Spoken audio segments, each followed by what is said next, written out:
دار قرى مدينار اللهم صل على سيدنا مولانا محمد وعلى آله سيدنا مولانا একটু চাপিয়ে আসেন, সামনের খালি জায়গাটা পুরা করে দেন। একটু একটু কষ্ট করে পিছনের মুরব্বীরা যুবকেরা চাপাই আসুন, ওদিকে যারা আছেন একটু চাপিয়ে আসুন, খালি জায়গাটাকে কমপ্লিট করে দেন এবং মহব্বতে আল্লাহর নামের জিকির করুন। সুবহানাল্লাহ ওয়ালহামদুলিল্লাহ লা ইলাহা ইল্লাল্লাহ সুবহানাল্লাহ والحمد لله لا إله إلا الله سبحان الله لا إله إلا الله حسبي ربي جل الله ما في قلبي نور محمد صلى الله نور محمد صلى الله نور محمد صلى الله لا إله إلا الله سبحان الله والحمد لله لا إله إلا الله لا إله إلا الله محمد رسول الله صلى الله عليه وسلم। উত্তর বাহাদুরপুর যুব সমাজের উদ্যোগে আয়োজিত আজকের এই মুবারক বিরাট ওয়াজ মাহফিলের সম্মানিত সভাপতি বিশিষ্ট আলিমউদ্দিন বয়োজ্যেষ্ঠ আলিমউদ্দিন আমার প্রাণপ্রিয় ভাই হযরত মাওলানা কুতুবউদ্দিন সাহেব, তৎসঙ্গে আজকের এই মাহফিলের সম্মানিত সহসভাপতি বিশিষ্ট সমাজসেবী সমাজসেবক আল্লাহ দ্বীনের খাদিম কারি নূর আহমদ লস্কর সাহেব, এছাড়াও আজকের এই মুবারক মাহফিলের সম্মানিত প্রধান অতিথি সম্ভবত অসুস্থতার কারণে উপস্থিত হতে পারেন নাই। আমরা আল্লাহর দরবারে দোয়া রাখি আল্লাহ পাক যেন ওনার হায়াতকে দরাজ করে দেয়। সকলে বলেন আল্লাহুম্মা আমিন। আল্লাহ যেন শিফায়ে কামেলা শিফায়ে হাজারা নসিব করেন। সকলে বলেন আল্লাহুম্মা আমিন। তৎসঙ্গে আজকের এই মুবারক মাহফিলের সম্মানিত অতিথিবৃন্দ, আয়োজক কমিটির সভাপতি সম্পাদক, মুরব্বী শ্রেণীর মুরব্বীরা, পর্দার আড়ালের সম্মানিতা মা ও বোনেরা, বিশেষ করে প্রাণ প্রিয় যুবক ভাইয়েরা, সর্বপ্রথমে আল্লাহ সুবহানাহু ওয়া তাআলা লাখ কোটি শুকরিয়া আদায় করি যে আল্লাহ পাক এই ফিতনাপূর্ণ পৃথিবীতে আমাদেরকে জালিমদের জুলুমের সকল প্রকারের ষড়যন্ত্র থেকে হেফাজত রেখে মুবারক শুক্রবারের রাত্রিতে, আজকের যে রাত্রিটা এটা হলো শুক্রবারের রাত্রি, বলেন সুবহানাল্লাহ। সারা সপ্তাহের মধ্যে সবচেয়ে সম্মানিত দিন হলো শুক্রবারের দিন এবং রাত্রি হলো শুক্রবারের রাত্রি। সেই মুবারক রাত্রিতে আল্লাহ পাক তার কালাম কোরআনুল কারীম থেকে কিছু আলোচনা করার জন্য, শোনার জন্য আমাদেরকে তৌফিক দিয়েছেন, সৌভাগ্য নসিব করেছেন। এর জন্য আলোচনা শুরুর পূর্বে আমাদের স্রষ্টা আল্লাহ সুবহানাহু ওয়া তাআলা লাখ কোটি শুকরিয়া আদায় করি। সকলে উচ্চ কণ্ঠে বলুন আলহামদুলিল্লাহ। শ্রোতামণ্ডলীরা একটু কম, শহরে মেলা আরম্ভ হয়েছে নাকি না বাকি আছে? কোনো কিছু আছে নাকি? রাজনৈতিক জনসমাবেশ না এক দিবসীয় ফুটবল খেলা, নাইট ফুটবল খেলার ম্যাচ আছে নাকি? না পাশে কোনো জায়গায় রাত্রির ভলিবল খেলার আয়োজন আছে? না কেউ মোল্লায় মারা গেছে? জি, সব জিন্দা আছেন তো? আলহামদুলিল্লাহ, বলেন আলহামদুলিল্লাহ। আল্লাহ প্রত্যেককে হায়াত দেখ, সুস্থতার জীবন দেখ, সকলে বলেন আল্লাহুম্মা আমিন। কারণ একটু এখন জায়গায় জায়গায় গেলে দেখা যায় মাহফিলে শ্রোতারা একটু কম আগের চাইতে, কথা ঠিক কি না? জি, আপনারা সুপুরুষ না কাপুরুষ? কথা বুঝুন না আপনারা, সুপুরুষ না কাপুরুষ? মুমিন না মুনাফিক? মুমিনের আওয়াজ আসতে হয় না বড় করে হয়? সুপুরুষের আওয়াজ বড় করি না কাপুরুষের আওয়াজ বড়? আপনারা কি পুরুষ হইতে চান, সুপুরুষ না কাপুরুষ? তাহলে আওয়াজ দিয়ে কথা বলবেন, আল্লাহ যেন তৌফিক দেয়। সকলে বলেন আল্লাহুম্মা আমিন। মাথা নাড়াইয়া না, আল্লাহ মুখ দিছে কথা বলার লাগিয়া, জি না মাথা দিছে কথা বলার লাগিয়া? কোনটা দিছে? কোনটা? কিছু মানুষ বোঝায় যে আমার মুখ এটা দিছে আল্লাহ খাওয়ার লাগি, মাথা দিছে কথার লাগি। যে কাজের লাগি আল্লাহ যে জায়গাটা দিছে এইটারে সেই কাজে ব্যবহার করবে, নতুবা কিয়ামতের দিন জবাব দেওয়া লাগবে নি না? না জি ভাইয়েরা আমার, সুধামণ্ডলী কম হওয়ার কয়েকটা কারণ হলো। এক নম্বরের কারণ হলো মোবাইল। কোনটা? মোবাইল।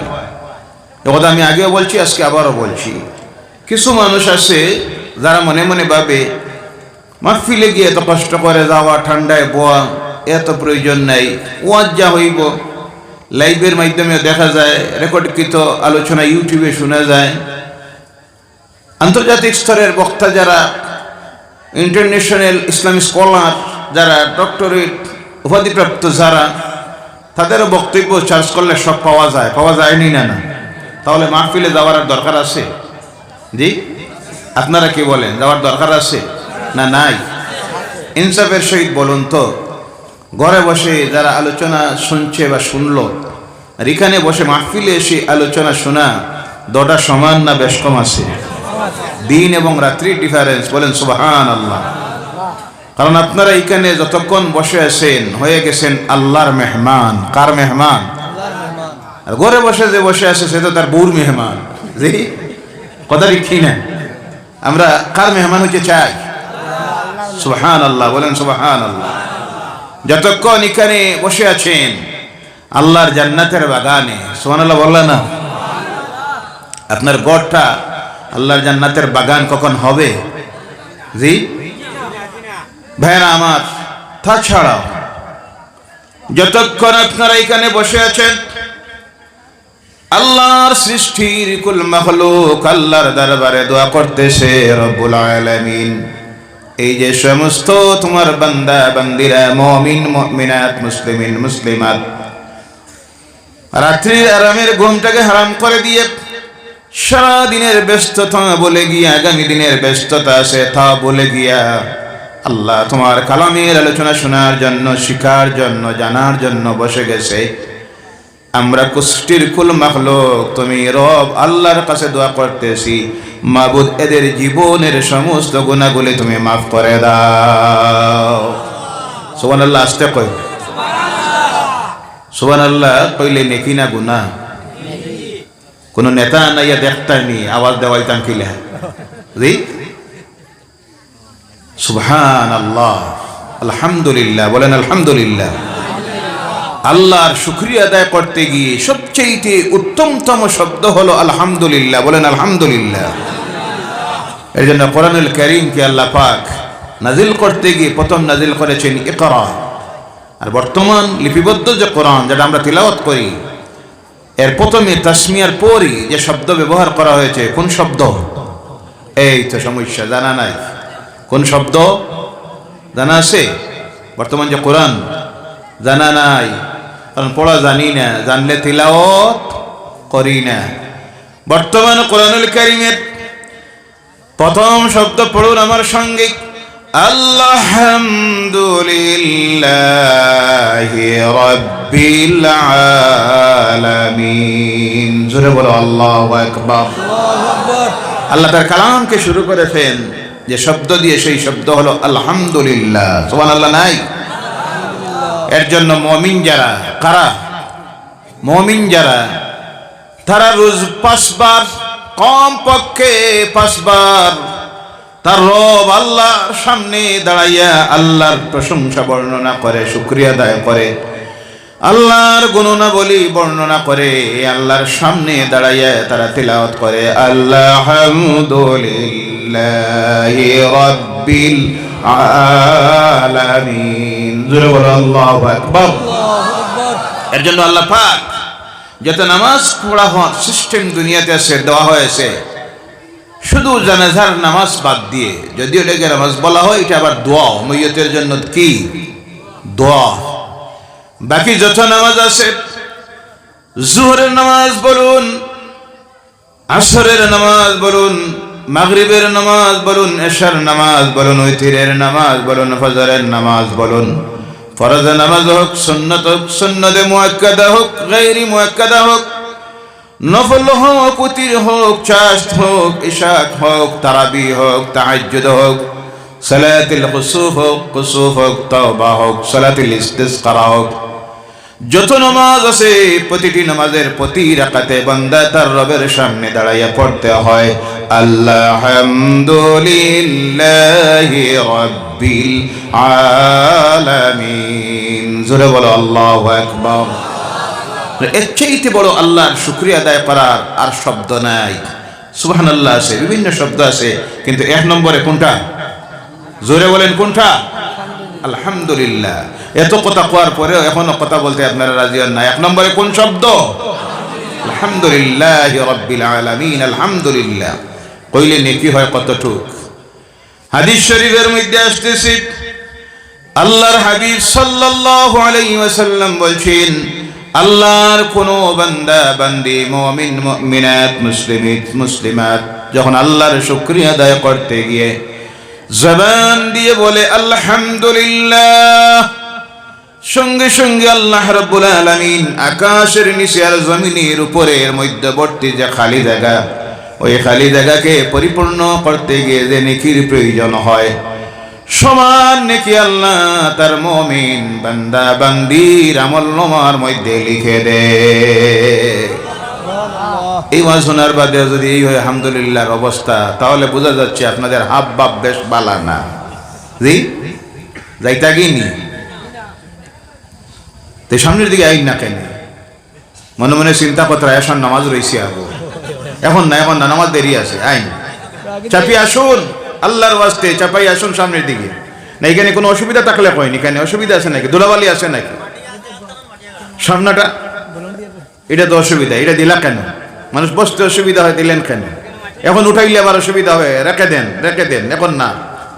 সুবহানাল্লাহ ওয়ালহামদুলিল্লাহ লা ইলাহা ইল্লাল্লাহ সুবহানাল্লাহ ওয়ালহামদুলিল্লাহ লা ইলাহা ইল্লাল্লাহু মুহাম্মাদুর রাসূলুল্লাহ সাল্লাল্লাহু আলাইহি ওয়াসাল্লাম।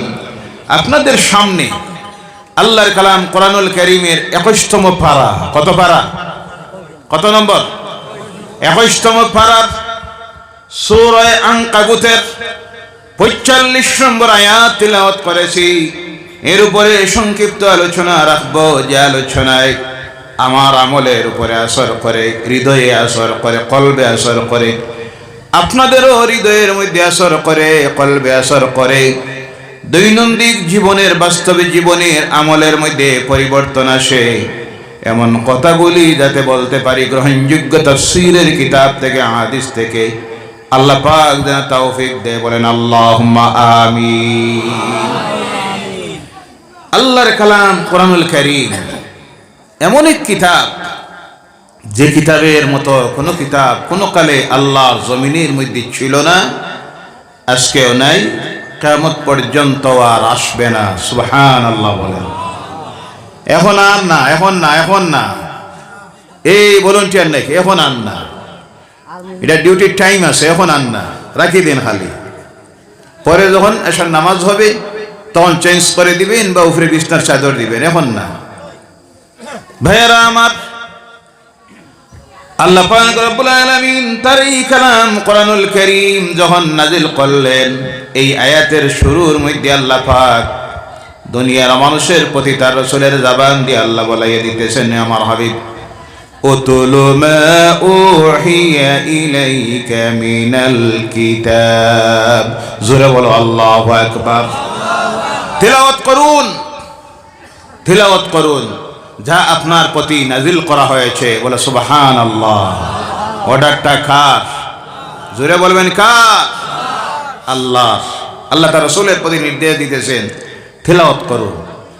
ভাইয়েরা আমার, এই দুনিয়ার মধ্যে যত আমলগুলি আছে, নফল ইবাদতের মধ্যে সবচাইতে বড় ইবাদত হলো আল্লাহর কালাম কোরআনুল কারীমের তিলাওয়াত। সুবহানাল্লাহ।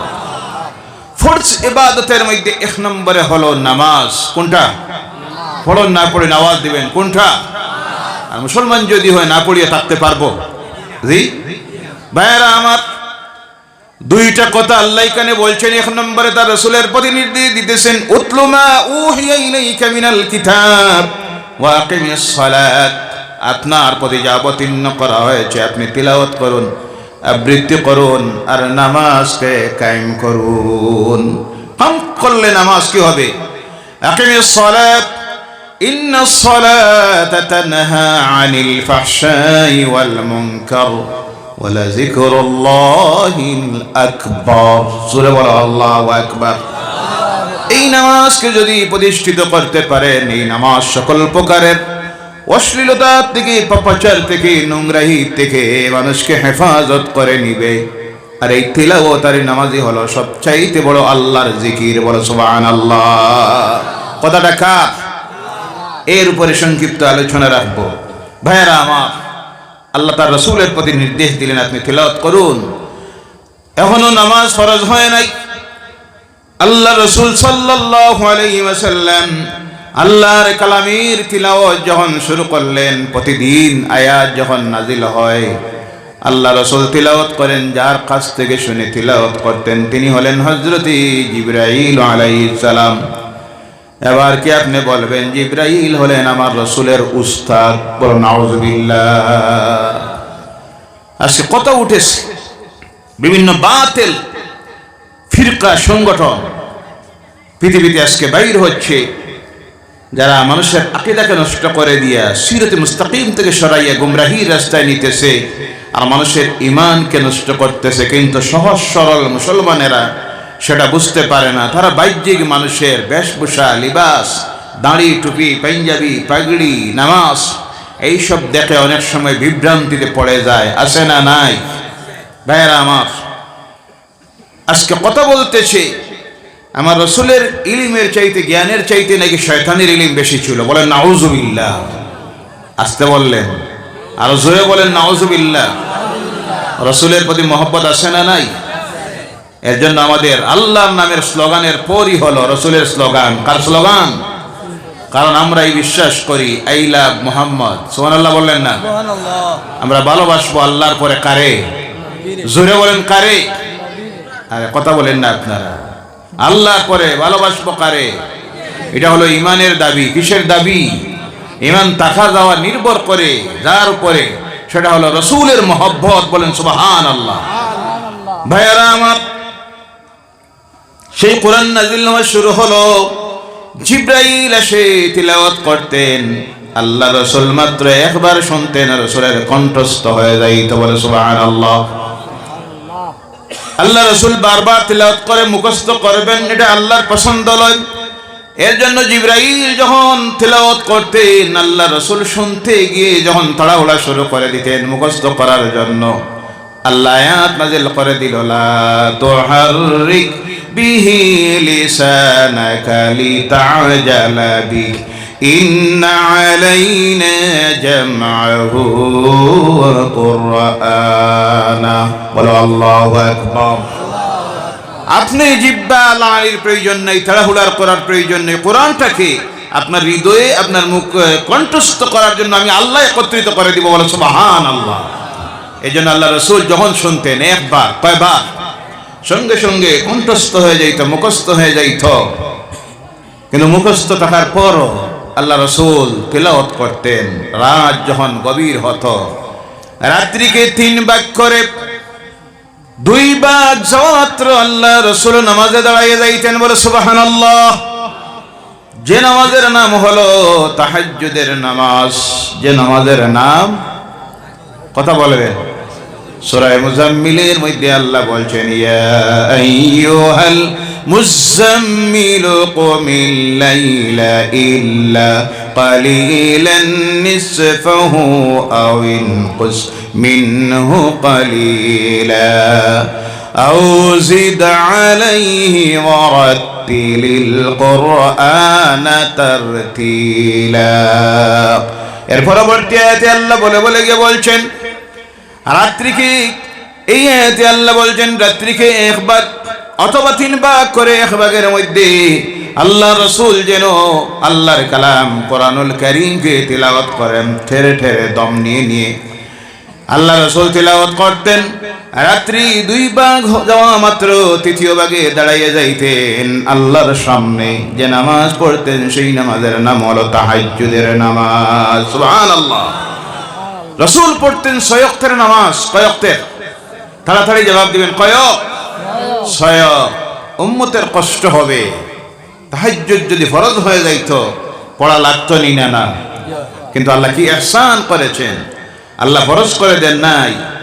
রসুল সাল্লাল্লাহু আলাইহি সাল্লাম জীবনে কিন্তু কোনোদিন ছাড়েন নাই। সুবহানাল্লাহ বলেন। তো উম্মতের প্রতি সুন্নতে মুআক্কাদাও বলা হয় নাই, নফল কি বলা হয়েছে? নাফিলাতাল্লাহ, নফল করা হয়েছে। বলেন সুবহানাল্লাহ। ও আমার ভাইরা,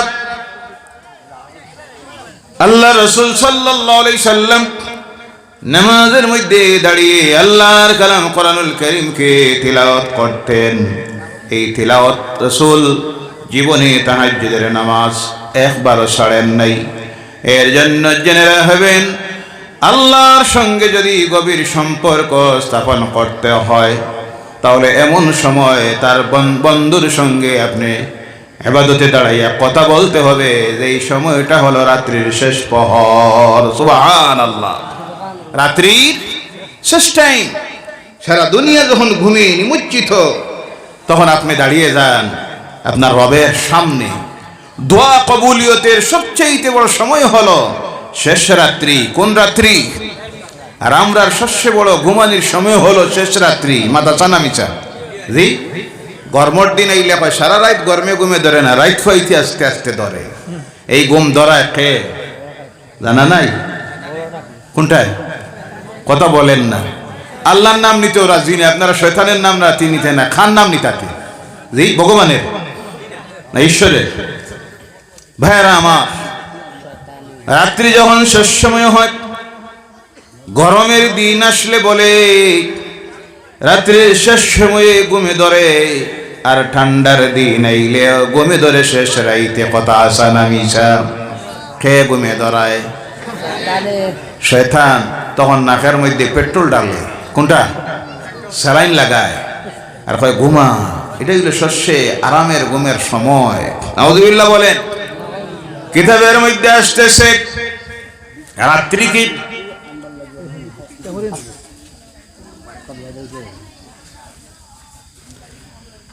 3 ভাগ করে 2 ভাগ চলে যাওয়ার পর তাহাজ্জুদের সময় যখন আসে, আল্লাহ পাক তার জান্নাতের 8টা দরজা খুলে দেয়। সুবহানাল্লাহ বলেন।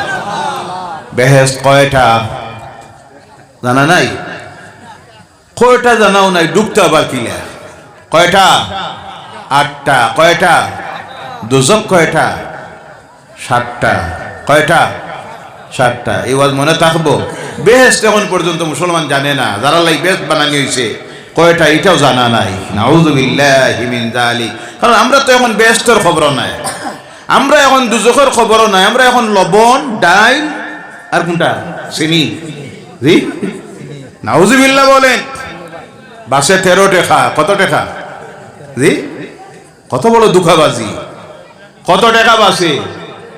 আপনাদের দিকে নাই নাকি? কথা বলেন না। কত টাকা? 13 টাকা বাসে সময় যায় একদিন, জি 3টা ফিঙ্গার। আমি কোনোদিন গেছি না, যাই না, শুনছি 3টা দেওয়া লাগে। একজনে কইল হুজুর যাইতে লাগে আমার কেন 20 টাকা, আইতে লাগে 20 টাকা। কত গেছে? 40। আরে এক রোজ আধা রোজ গেছে 250। কত কত হয়েছে? 300। পাইছে কত? 14। সব বেকুফ, মাথা সানা মিশা। না গেলেও বেড়া, গেলেও বেড়া। না গেলে কয় আগামীতে চাউল পাইতে নাই, অসুবিধা আছে, হইতে পারে অসুবিধা আছে। বলার উদ্দেশ্য সেটা নয়। জনগণকে আজকে কিভাবে বেকুফ বানাইয়া দুঃখা দিয়া রাজনীতি চলতেছে, কথা ঠিক কিনা? আল্লাহ এইসব দুঃখবাদ, বেঈমান, গাদ্দার, জালিমদেরকে হেদায়েত করুক। সকলে বলেন আল্লাহুম্মা আমিন। আর জোরে বলেন আল্লাহুম্মা আমিন। আমরা এখন বেহেশতের কবরে নাই, দুজখের কবরে নাই। আমরা এমন এক অবস্থার মধ্যে গিয়ে পৌঁছেছি, আমরা নিজেও বুঝতেছি না আমরা হইছি কি, কথা ঠিক কিনা? ভাইরা আমার, সেই রাত্রি শেষ প্রহরে আল্লাহ রাব্বুল আলামিন 8টা জান্নাতের দরজা খুলে দেয়। সেই সময় জান্নাতের মৃদু হাওয়া জমিন দিয়ে প্রবাহিত হয়। এর কারণে দেখবেন গরমের দিনে হোক ঠান্ডার দিনে ফজরের আগে সারা পৃথিবী জুড়ে একটা ঠান্ডা বাতাস দেয়নি না না। এটা হলো জান্নাতের বাতাস। সুবহানাল্লাহ বলেন। এর কারণে এই বাতাস প্রত্যেকের গায়ে লাগবে না, কারণ বেহেশতটা হলো মুমিনদের জন্য। সুবহানাল্লাহ বলেন। বেহেশতে কোনো কাফিরের জায়গা নাই, মুশরিকের জায়গা নাই, মুনাফিকের জায়গা নাই, ইহুদির জায়গা নাই, নাসারাদের জায়গা নাই। তাদের জন্য কি? ফি নারি জাহান্নাম খালিদিনা ফিহা আবাদান আবাদা। বলো আল্লাহু আকবার। তাদের জন্য জাহান্নামের আগুন। কিসের আগুন? আবাদান আবাদা, চিরস্থায়ী বাসস্থান। জান্নাত হলো তোমার আমার জন্য। ওয়াল্লাযীনা আমানু ওয়া আমিলুস সালিহাতি জান্নাতিন তাজরি মিন তাহতিহাল আনহার ওয়া মাসাকিন তাইয়্যিবাতান ফি জান্নাতি আদন। জোরে বলো আল্লাহু আকবার। যারা ঈমান এনেছে, আনার পরে ভালো কাজ করবে, তাদের জন্য হলো জান্নাত। সেই জান্নাত যার পাদদেশ দিয়ে ঝর্ণা দ্বারা নদী প্রবাহিত হচ্ছে, এবং সেটাই হলো তাদের জন্য উত্তমতম বাসস্থান, আর এটাই হবে তাদের চিরস্থায়ী বাসস্থান। বলো সুবহানাল্লাহ। এর কারণে এই যে জান্নাতের বাতাস প্রবাহিত হয়, এটা কোনো মুনাফিকের গায়ে লাগবে না, এই বাতাসটা লাগে মুমিনদের গায়ে। এর জন্য মুমিন যারা, আল্লাহর আশিক যারা, মুত্তাকি যারা, রাত্রের 3 ভাগ করে 2 ভাগ যাওয়া মাত্র তারা তাদের রব আল্লাহর সামনে দাঁড়াইয়া যায়। সুবহানাল্লাহ। দোয়া কবুলিয়তের সময় আল্লাহ জাতের কসম, সেই সময় আল্লাহ তার বান্দাদেরকে ডাকে তার রহমত নিয়ে দুনিয়ার উপরের আকাশে চলে আসে। সুবহানাল্লাহ বলেন। ডাকে, ও বান্দারা, কে কি চাও বলো। অভাবে পড়েছো, আমি আল্লাহর কাছে চাও। অসুস্থ হয়েছো, আমি আল্লাহর কাছে চাও। রোগাগ্রস্ত হয়েছো, আমার কাছে চাও। গুনাহ করেছো, আমার কাছে চাও। বেকার বনে গেছো, আমার কাছে যা চাইবার চাও। এই সময় আল্লাহর বান্দা বান্দিরা যা আল্লাহর কাছে চায়, আল্লাহ তা কখনো ফিরাইয়া দেয় না। সুবহানাল্লাহ। কান্দার সময় হলো সেই সময়, আর আমরা মনে মনে ভাবি এই সময় হলো ঘুমানির সময়। কিসের সময়? ঘুমানির। মা আয়েশা সিদ্দিকা রাদিয়াল্লাহু তাআলা আনহা বলছেন, আল্লাহ রাসূলের হুজরা মুবারক এত ছোট্ট ছিল, যখন তাহাজ্জুদের নামাজে কোনো সময় আল্লাহ রাসূল সিজদার মধ্যে যাইতেন, আল্লাহ রাসূলের সর মুবারক, মাথা মুবারক মা আয়েশার কদমের মধ্যে লেগে যাইত। মা আয়েশা যখন শুয়ে থাকতেন, মা আয়েশা বলছেন, আমি বুঝতাম রাসূলের মাথা মুবারক লাগতেছে, তাই আমি আমার পাওয়াটাকে কাটো করে নিতাম, একটু ছোট করে নিতাম। এরপরে আমি ঘুম আমার ভেঙে যাইত। কোনো সময় আমি দেখতাম আল্লাহ রাসূল সিজদার মধ্যে গিয়েছেন, আর মাথা তুলতেছেন না। এত লম্বা সিজদা দিতেন, দেখে আমার মনে সন্দেহ জেগে যাইত। মনে হয় সিজদার অবস্থায় আল্লাহ রাসূল জমিন থেকে বিদায় হয়ে গেছেন। সুবহানাল্লাহ বলেন। অনেক সময় আমার ঘুম ভাঙত, আল্লাহ রাসূল নামাজের মধ্যে দাঁড়িয়ে আল্লাহর কালাম থেকে যখন তিলাওয়াত করতেছেন, তিলাওয়াতের মধ্যে দুজকের আযাবের আয়াত যখন আসতো, কিয়ামতের ভয়াবহতার আলোচনার আয়াত যখন আসতো, হাসরের ময়দানের কঠিন অবস্থার আয়াত যখন আসতো, আল্লাহ রাসূল তিলাওয়াত করতেন আর আল্লাহর ডরে আর ভয়ে, দুজকের ডরে আর ভয়ে এমন ভাবে কান্দা শুরু করতেন। মা আয়েশা বলছেন, বাত উতরাইতে গিয়া যেইভাবে সাউন্ড করে তার উপরে কোনো ডাকনি থাকলে আল্লাহ রাসূলের নুরানি সিনা মুবারক থেকে সেইভাবে কান্দার আওয়াজ আসতো। বলো সুবহানাল্লাহ। যার দুজখের আগুন আল্লাহ হারাম করে দিয়েছেন, সুবহানাল্লাহ বলেন, যাকে আল্লাহ সুসংবাদ দিয়েছেন সেই কিয়ামতের মহা মুসিবতের দিনে যাকে আল্লাহ দান করবেন, আসা আইয়াবআসাকা রাব্বুকা মাকামান মাহমুদা। জোরে বলো আল্লাহু আকবার। যে মাকাম মাহমুদের ওয়াদা আল্লাহ দিয়েছে তার রাসূলকে, দুজখের তো প্রশ্নই আসে না। যিনি দুজখবাসীকে শাফায়াত করে জাহান্নাম থেকে বাহির করে জান্নাতে নেবেন, যিনি সর্বপ্রথম আল্লাহর জান্নাতে ঢুকবেন, যিনি জান্নাতে কদম না রাখলে আল্লাহ তার জান্নাতের দরজা খুলে দিবেন না। বলেন সুবহানাল্লাহ। তিনি রাত্রির শেষ প্রহরে দাঁড়িয়ে আল্লাহর কালাম তিলাওয়াত করতেছেন, নামাজের মধ্যে কাটাইয়া দিতেছেন। আর আমরা যারা সাধারণ মানুষ, তাহাজ্জুদ তো দূরের কথা, 5 ওয়াক্তের নামাজ পড়ে না, এই শ্রেণীর নাফরমানেরা, তথাকথিত নামদারি মুসলমানেরা আছে না নাই? কথা বলবেন, কথা বলবেন।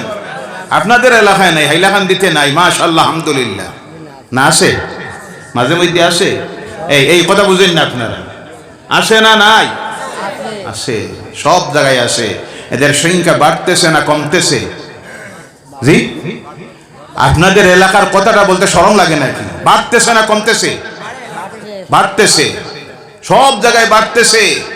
আর মানুষের হৃদয় থেকে আল্লাহর ডর ভয় চলে যাইতেছে। আর চলে যাওয়ার অন্যতম কারণ হলো রিজেক হারাম হয়ে গেছে। কি হারাম হয়েছে? রিজেকে বেজাল ঢুকেছে, যেমনি ঢুকছে রক্ত মাংস নাপাক অপবিত্র হয়ে গেছে, কলব মুর্দা হয়ে গেছে। কতটুক আল্লাহর ডর ভয় অন্তর থেকে যাইতেছে বিভিন্ন সময় প্র্যাকটিক্যালে এক একটা ঘটনা দেখলে বোঝা যায়। মাঝে গেলাম এক মৈয়ত বাড়িতে, জোহরের নামাজের পর জানাজার নামাজ হবে, জোহরের নামাজের আজান হলো, মসজিদে জামাত হলো, 1% মানুষ মসজিদে গেল না, নামাজ পড়লো না, মৈয়ত বাড়িতে বসে থাকলো। তার কারণ হলো তারা এসেছে জানাজার নামাজের জন্য। কিসের জন্য? কথা বলবেন, কিসের জন্য? আজান যখন হলো, নামাজ হলো, জামাত হলো, সেই জোহরের নামাজ ফরজ না সুন্নত? কথা বলবেন। ফরজ। জানাজার নামাজ ফরজ, তবে ফরজে কিফায়া, 3-4 জনে মিলে আদায় করে দিলে আদায় হয়ে যায়। সুবহানাল্লাহ বলেন। কিন্তু আপনার আমার জোহরের নামাজ যদি সারা গাঁয়ে মিলে পড়ে আদায় হবে? আদায় হবে? হবে না। দেখেন অবস্থা। এরপর আজকে তো এই সংখ্যাটাও বাড়তেছে, যারা 5 ওয়াক্তের পড়ে না, যারা শুক্রবারে 2 রাকাত পড়ে। কয় রাকাত? এই শ্রেণীর, এই দলের মানুষ আপনাদের এদিকে আসেনি? আসে? আল্লাহ এদেরকে হেদায়েত করুক। সকালে বলেন আল্লাহুম্মা আমিন। বড় দুঃখ লাগে, আফসোস লাগে। একটা মানুষ সারা সপ্তাহে নামাজে গেল, সকাল থেকে প্রস্তুত হইল, গোসল করলো, কাপড় ধুইল, আতর লাগাইল, হাঁটিয়া গেল, কিন্তু যাওয়ার পরে 2 রাকাতের বেশি পড়তে চায়। আসলে নামাজ জানে না, আসলে নামাজ জানে না। বেশিরভাগ যারা যে 2 রাকাত পন্থী, 2 রাকাতের দলে যারা, এরা বেশিরভাগ নামাজ জানে না। এর কারণে তারা দেখে, আরে আরেক দল তখন বার হইছে, কয় জুমার নামাজও হইল মাত্র 2 রাকাত। নাউজুবিল্লাহ কইলা না? ইলা আরো বহুত মাসলা শুনবা। আল্লাহ এর থেকে যেন হেদায়েত করে, হেফাজতে রাখে। বলেন আল্লাহুম্মা আমিন। কারণ দেখে 2 রাকাতের আগে যদি যাই আর গিয়া যদি আর 4 রাকাত শুরু করি, বিরাট ঝামেলা আছে, সমস্যা আছে। দ্বারকেও যদি না পাই, কারবাই চাইয়া চাইয়া পড়িতাম। জি, সমস্যা আছে না? না, কেউ যদি দেখিলাই কইতে পারে, বেটা বিয়া শাদী করিয়া আসছো, 2-3টা বাচ্চারও বাপ হয়ে গেছো, তেমন নামাজ জানোস না। বাবা আগে যাওয়ার দরকার নাই, ঝামেলা বাড়াইবার খাম না। যে 2 রাকাতে কিছু লাগে না, একটা দায়িত্ব বিহাজাল ইমাম। জি, আসসালামু আলাইকুম রহমতুল্লাহ সালাম রহমতুল্লাহ বাড়িতে আস্তে আস্তে রওনা। নাউযু বিল্লাহি মিন যালিক। এই শ্রেণীর মুসলমানদের সংখ্যা বাড়তেছে, বেনামাজির সংখ্যা বাড়তেছে, জুমার নামাজ ত্যাগকারীর সংখ্যা বাড়তেছে, হারামখোরদের সংখ্যা বাড়তেছে, বেঈমানদের সংখ্যা বাড়তেছে, দুঃখবাজের সংখ্যা বাড়তেছে, জিনাকুর সুদকুরের সংখ্যা যখন বাড়তেছে, আল্লাহ কইছে এমন পিটানি শুরু করমু, পিটাইতে পিটাইতে কোথায় নিয়ে পৌঁছাইমু এটা এখনো টের পাইছো না, হবে তো শুরু হইছে। কি হইছে? কি হয়েছে? শুরু হয়েছে। রাসূলের সাহাবীদের জীবন যদি দেখতে যাই, জালিমেরা যে অত্যাচার করেছিল, ফিরাউনি বাহিনী মূসা আলাইহিস সালামের কওমের সঙ্গে যে ব্যবহার করেছিল, নমরুদ বাহিনী ইব্রাহিম আলাইহিস সালামের সঙ্গে সাথীদের সঙ্গে যে ব্যবহার করেছিল, আবু জেহেল, উতবা, শাবা, মুগীরা, এরা আমার রাসূলের সঙ্গে সাহাবায়ে কেরামদের সঙ্গে যে ব্যবহার করেছিল, সেই ব্যবহার এখনো আমাদের প্রতি হয়। তবে এখনো যদি জাতি কম সতর্ক না হয়, হেদায়েতের রাস্তায় যদি ফিরে না আসে, যে ধারাবাহিকতা শুরু হয়েছে, আল্লাহ না করুক, সকলে বলেন আল্লাহুম্মা আমিন, এর চাইতে কঠিনতম কঠিন মুসিবতের জুলুমের শিকার হতে পারে। এর জন্য সময় বলছে, সময়ের দাবি, হেদায়েতের রাস্তায় ফিরে আসো, আল্লাহ যেন তৌফিক দেয়। সকলে বলেন আল্লাহুম্মা আমিন। ভাইরা আমার, সেই বলতেছিলাম রাসূল পড়তেন 6 ওয়াক্ত, উম্মতের জন্য দেওয়া হলো 5 ওয়াক্ত। এই উম্মতের মধ্যে মুমিন যারা আল্লাহকে ভয় করে ডরায়, তারা ঘুম থেকে উঠে যায় আল্লাহ দরবারে দোয়া করার জন্য। রাত্রিকে 3 ভাগ করে 2 ভাগে যাওয়া মাত্র, 1 ভাগ থাকা মাত্র তারা আল্লাহর দরবারের মধ্যে দাঁড়িয়ে যায় আর তাহাজ্জুদের নামাজ পড়ে আল্লাহর কাছে কান্দে। বিগত জিন্দেগীর গুনাহ মাফের জন্য তওবা করে, দোয়া করে, আল্লাহর কাছে চায়। আর এই সময় তাদের গায়ের মধ্যে লাগে জান্নাতের বাতাস। কিসের বাতাস? বেহেশতের বাতাস। সুবহানাল্লাহ বলেন। এরপরে যারা সাধারণত মুমিন মুসলমান, তারা ঘুম থেকে উঠে কোন সময় তাদের কানের মধ্যে যখন আওয়াজ পৌঁছাইয়া দেওয়া হয়, আল্লাহু আকবার, আল্লাহু আকবার, হাইয়া আলাস সালাহ, হাইয়া আলাস সালাহ, আস-সালাতু খায়রুম মিনান নাওম, সঙ্গে সঙ্গে তারা ঘুম থেকে উঠে আল্লাহর ঘরের দিকে যখন রওনা করে, সেই জান্নাতি বাতাস তাদের গায়ের মধ্যে লাগে। নামাজ পড়ে আবার ঘরের দিকে যখন রওনা করে, তখন তাদের গায়ের মধ্যে ওই জান্নাতের বাতাস লাগে। আর মুনাফিকেরা, ফাসিকেরা, বেঈমানেরা তখন ঘুমাইতে থাকে। এবার বলুন তো, আমরা জান্নাতের বাতাস গায়ে লাগাইতে চাই কি চাই না? কারা কারা চান একবার হাত উঠান আর বলেন নারায়ে তাকবীর, নারায়ে রিসালাত। হাত তোলা অবস্থায় বলেন, আয় আল্লাহ, আজ থেকে ফজরের নামাজ বা জামাত পড়ব। বলেন ইনশাআল্লাহ, আল্লাহ যেন তৌফিক দেয়। বলেন আল্লাহুম্মা আমিন। এই জান্নাতের বাতাস গায়ে যদি লাগাইতে হয়, ফজরের নামাজকে জামাতে পড়তে হয়। কিন্তু আজকে আফসোস, দুঃখ, বিভিন্ন মসজিদে ফজরের নামাজে মহল্লায় কত পরিবার মানুষ, হুজুর 80 পরিবার, কত পরিবার? 100 পরিবার, 200 পরিবার ফজরের নামাজে উপস্থিত, 5 জন, 3 জন, 2 জন। নাউযুবিল্লাহ বললা না? ইনসাফের সহিত জবাব দেন। এই সময় এই মহল্লাবাসীদের উপরে আল্লাহর রহমত না লাআনত? আপনারা বলেন, রহমত না লাআনত? যেখানে লাআনত সেখানে গজব, যেখানে লাআনত সেখানে গজব। আর বর্তমান পৃথিবীর মুসলমানদের উপরে সবচেয়ে বড় যে গজব আল্লাহর পক্ষ থেকে এসেছে, সেটা হলো জালেম শাসকেরা, নাস্তিকরা ক্ষমতায়, এরপরে সামরিক বাহিনী ক্ষমতায়।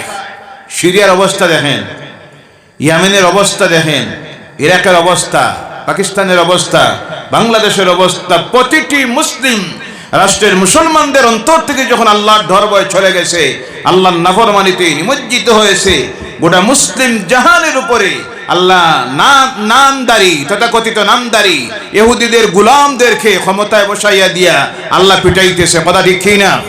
যদি এরা প্রকৃত দিনদার ইমানদাররা যদি ক্ষমতায় থাকতো তাহলে ইসরায়েলের মতো একটা রাষ্ট্রে ফিলিস্তিনিদের এই অবস্থা করতে পারত না। যে সময় ইরানের সরকার ক্ষমতাসীন যারা ইসরায়েলের উপর আক্রমণ করল, সেই সময় প্রতিটি মুসলিম রাষ্ট্রনেতা যদি দিনদার ইমানদার মুমিন হতো, তাদের পাশে দাঁড়ানি ফরজ ছিল। কার কিনারায় যাওয়া? ইরানের। কার? কথা বলেন, কার? এই সময়ে যদি 57টি ইসলামিক রাষ্ট্রকে যদি ইরানের পাশে দাঁড়াইত, সমর্থনটা যদি দিত, সাময়িক সাহায্য যা পারে তা যদি দিত, আর জালিম আমেরিকার ইসরায়েলকে যদি তাদের ভূখণ্ড ব্যবহার করার অনুমতি না দিত, আজকে পৃথিবীর ইতিহাসে ইসরায়েল নামে কোন রাষ্ট্র থাকত? সুবহানাল্লাহ বলেন, সুবহানাল্লাহ, সুবহানাল্লাহ। কিন্তু সেই কঠিন সময়ে দেখা গেল এই নাস্তিকবাদীরা, নামদারি ইহুদি নাসারাদের পাঁচটা গোলামেরা ইহুদি আর নাসারাদের পাশে দাঁড়াইল, ইরানের পাশে গিয়ে দাঁড়াইল না, মজলুম ফিলিস্তিনিদের পাশে গিয়ে দাঁড়াইল না। তার থেকে প্রমাণিত হয় ইসলামিক রাষ্ট্রের ক্ষমতায় যতটা আছে সবগুলি হলো নাস্তিক, মুনাফিক, কথা ঠিক কিনা ভাইরা আমার? এর জন্য বলতেছিলাম আজকের এই কঠিন সময়ে আল্লাহ পাক রব্বুল আলামিন, আমরা যারা মুমিনেরা মুসলমান যদি হই, যখন আল্লাহর ঘর থেকে সেই আওয়াজ দেওয়া হবে, সঙ্গে সঙ্গে মুমিন তার ঘরে টিকে থাকা সম্ভব হবে না, রওনা করবে আল্লাহর ঘরের দিকে। বলো সুবহানাল্লাহ। আল্লাহ পাক এই আয়াতের শুরুতে বলছেন, উতলু মা উহিয়া ইলাইক, তিলাওয়াত করো যা আপনার প্রতি অবতীর্ণ করেছি। ও আমার ভাইয়েরা মুসলমানেরা, আল্লাহ রসুল সাল্লাল্লাহু আলাইহি সাল্লাম থেকে শুরু করে রসুলের যে সমস্ত সাহাবীরা ছিলেন, সব ছিলেন কোরআনের হাফেজ। সুবহানাল্লাহ বললা না? আর আজকে আমরা মুসলমান যারা মুসলমানের দাবি করতেছি, শতকরা হাফেজ হওয়া তো দূরের কথা, শতকরা 90% মুসলমান এখনো যারা কোরআন শরীফ তিলাওয়াত জানে না। নাউজুবিল্লাহ বললা না? তিলাওয়াত করবেন আপনি কি দিয়া? আল্লাহ আয়াতের শুরুতে বলছেন তিলাওয়াত করুন, আপনি বলে দিন, কুল, আপনি বলে দিন আপনার প্রতি যা অবতীর্ণ হয়েছে তা যেন তারা পাঠ করে, তিলাওয়াত করে। তবে একটা সময় ছিল প্রতিটি মুসলমানের ঘরে কোরআন তিলাওয়াত ছিল। বলো সুবহানাল্লাহ। আর বেশি থাকুক না থাকুক, প্রত্যেক বাড়িতে সকাল সন্ধ্যায় আমাদের আব্বা আম্মা যারা ছিলেন, দাদা দাদি যারা ছিলেন, কমপক্ষে সকাল সন্ধ্যায় আল্লাহর কালাম কোরআনুল কারীমের সূরা ইয়াসিন, কোন সূরা? সূরা ইয়াসিন তিলাওয়াত করতেন, মক্তবে মুখস্থ করতেন। সূরা রহমান যাকে কোরআনের অলংকার বলা হয়েছে, সূরা ইয়াসিন যাকে কোরআনের হৃদয় বলা হয়েছে, হার্ট বলা হয়েছে। সূরা আল ওয়াকিয়া, যে সূরা তিলাওয়াত করলে আল্লাহ রুজিতে বরকত দেয়, যেই ব্যক্তি প্রতি রাত্রিতে সূরা আল ওয়াকিয়া তিলাওয়াত করবে, আল্লাহ রাসূল বলছেন সেই ব্যক্তির জমিনে রুজি রিজিকের কোনো অভাব থাকবে। সুবহানাল্লাহ বলেন। যেই ব্যক্তি সূরা ইয়াসিন প্রতিদিন দিনের বেলায় অথবা রাত্রিতে যদি একবার তিলাওয়াত করে, কয়বার? সাকরাতুল মাউত যাকে বলা হয়, ইজা জাআ সাকরাতুল মাউত বিল হক, কোরআনে আল্লাহ বলছেন মৃত্যুর যন্ত্রণা, কষ্ট সত্য, যার থেকে তোমরা বাঁচতে চাও। রাসূল বলছেন যে ব্যক্তি সূরা ইয়াসিন প্রতিদিন দিনের বেলায় অথবা রাত্রিতে যদি একবার তিলাওয়াত করে, আল্লাহ সেই মৃত্যুর যন্ত্রণা সাকরাতুল মাউত থেকে তাকে নাজাত দিয়ে দিবে। সুবহানাল্লাহ। প্রত্যেকটা মানুষ তা তিলাওয়াত করতে মুখস্থ ছিল। সূরা আল মুলুক প্রত্যেকের মুখস্থ থাকতো, তিলাওয়াত করতো সকাল সন্ধ্যায়। হাদিস শরীফের মধ্যে আসতেছে যেই ব্যক্তি সূরাটাকে মুখস্থ করে নিবে, দিন অথবা রাত্রিতে একবার যখন তিলাওয়াত করবে, আল্লাহ সেই বান্দা বান্দির মুমিন মুমিনাতের কবরের সওয়াল জবাবকে আসান করে দিবে, কবরের আযাব আল্লাহ মাফ করে দিবে। সুবহানাল্লাহ। তো আফসোস হারাইয়াছি, সূরা কাহাফ শুক্রবারের রাত্রিতে কেউ যদি তিলাওয়াত করে অথবা প্রতি রাত্রিতে তিলাওয়াত করে, দাজ্জালের ফিতনার থেকে আল্লাহ তাকে হেফাজত করে নেবে। বলেন সুবহানাল্লাহ। কি কোরআন পাইলাম, আয়াতুল কুদসি, কোরআনের 100 নম্বর আয়াত। যেই ব্যক্তি মাগরিবের পর অথবা এশার পর ফজরের পর যদি একবার তিলাওয়াত করে, কয়বার? দুনিয়ার সকল প্রকারের মুসাইবাত, গজবাত, বালিয়াত, মউত নামক রোগ থেকে বাকি যত রোগ আছে সমস্ত রোগ থেকে আল্লাহ তার বান্দা বান্দিকে হেফাজত করেন। সুবহানাল্লাহ। নাই তো হারাইয়াছি, কিছুই নাই, সব হারাইছি। হারানির একটা কারণ হলো মোবাইল। কোনটা? কথা বলেন কোনটা? সব ব্যস্ত একটা লইয়া। কোনটা লইয়া? গতকালও বলেছি, 2.5 বছরের বাচ্চাও ব্যস্ত, মাতাসানা মিশা। 3 বছরের 4 বছরের বাচ্চাও ব্যস্ত, বাড়ির দিকে দেখই না এখন মোবাইল। কোনটা? কোনটা? কথা কইতে আপনারা শরম লাগে। কোনটা? আপনারা মনে মনে কই যে আপনার জানা নাইনি, আমার তো জানা আছে, আপনারা জানাইতাম চাই। আর কথা কইলে বোঝা যাইব আপনারা কথা বুঝেছেন, আর না হয় বোঝা যায় মানুষগুলি বুবার মতো চাই রইছে মনে হয়। আমার মাহফিলে যারা বসে জানা আছে কিছু কথা বলতে, আপনারা নারাজ হইতরানি? ভাইয়েরা আমার, অনেক মায়েরা আছে যারা বলে আমার বাচ্চাটার হাতে মোবাইল না দিলে খানি খায় না, আমার বাচ্চার হাতে মোবাইল না দিলে ঘুমায় না। নাউজুবিল্লাহ কইলা না? 2.5-3 বছরের 4 বছরের বাচ্চার যদি এই হয়, আমলের জীবন ধ্বংস, শেষ। 7-8 বছর বয়স যখন হবে এ মোবাইলের এডিক্ট হয়ে যাবে, মোবাইলের নেশাখোর হবে। আজকে শতকরা 25 থেকে 30-35% যুবকরা মদের নেশায় নয়, টেলিভিশনের নেশায় নয়, খেলার নেশায় নয়, মোবাইলের নেশায় তাদের জীবন ধ্বংস করে দিতেছে। আসে না? নাই। প্যান্ডেলে ঢুকার সময় নয়, এদিকে 2টা উবাত। কয়টা? মাথার তক্ষি নাই। সুলোর যে হাল্লত দেখলাম, হায়াওয়ান জানোয়ার না মানুষ? আমি জিগাইলাম এই প্যান্ডেলের কিনারায়, জিগাইলাম তোমরা বাড়ি কোন জায়গায়? হুজুর এখানে। এখানে কিতার লাগিয়ে আইসো? 2টার মোবাইল বাজার। নাউজুবিল্লাহ বললা না?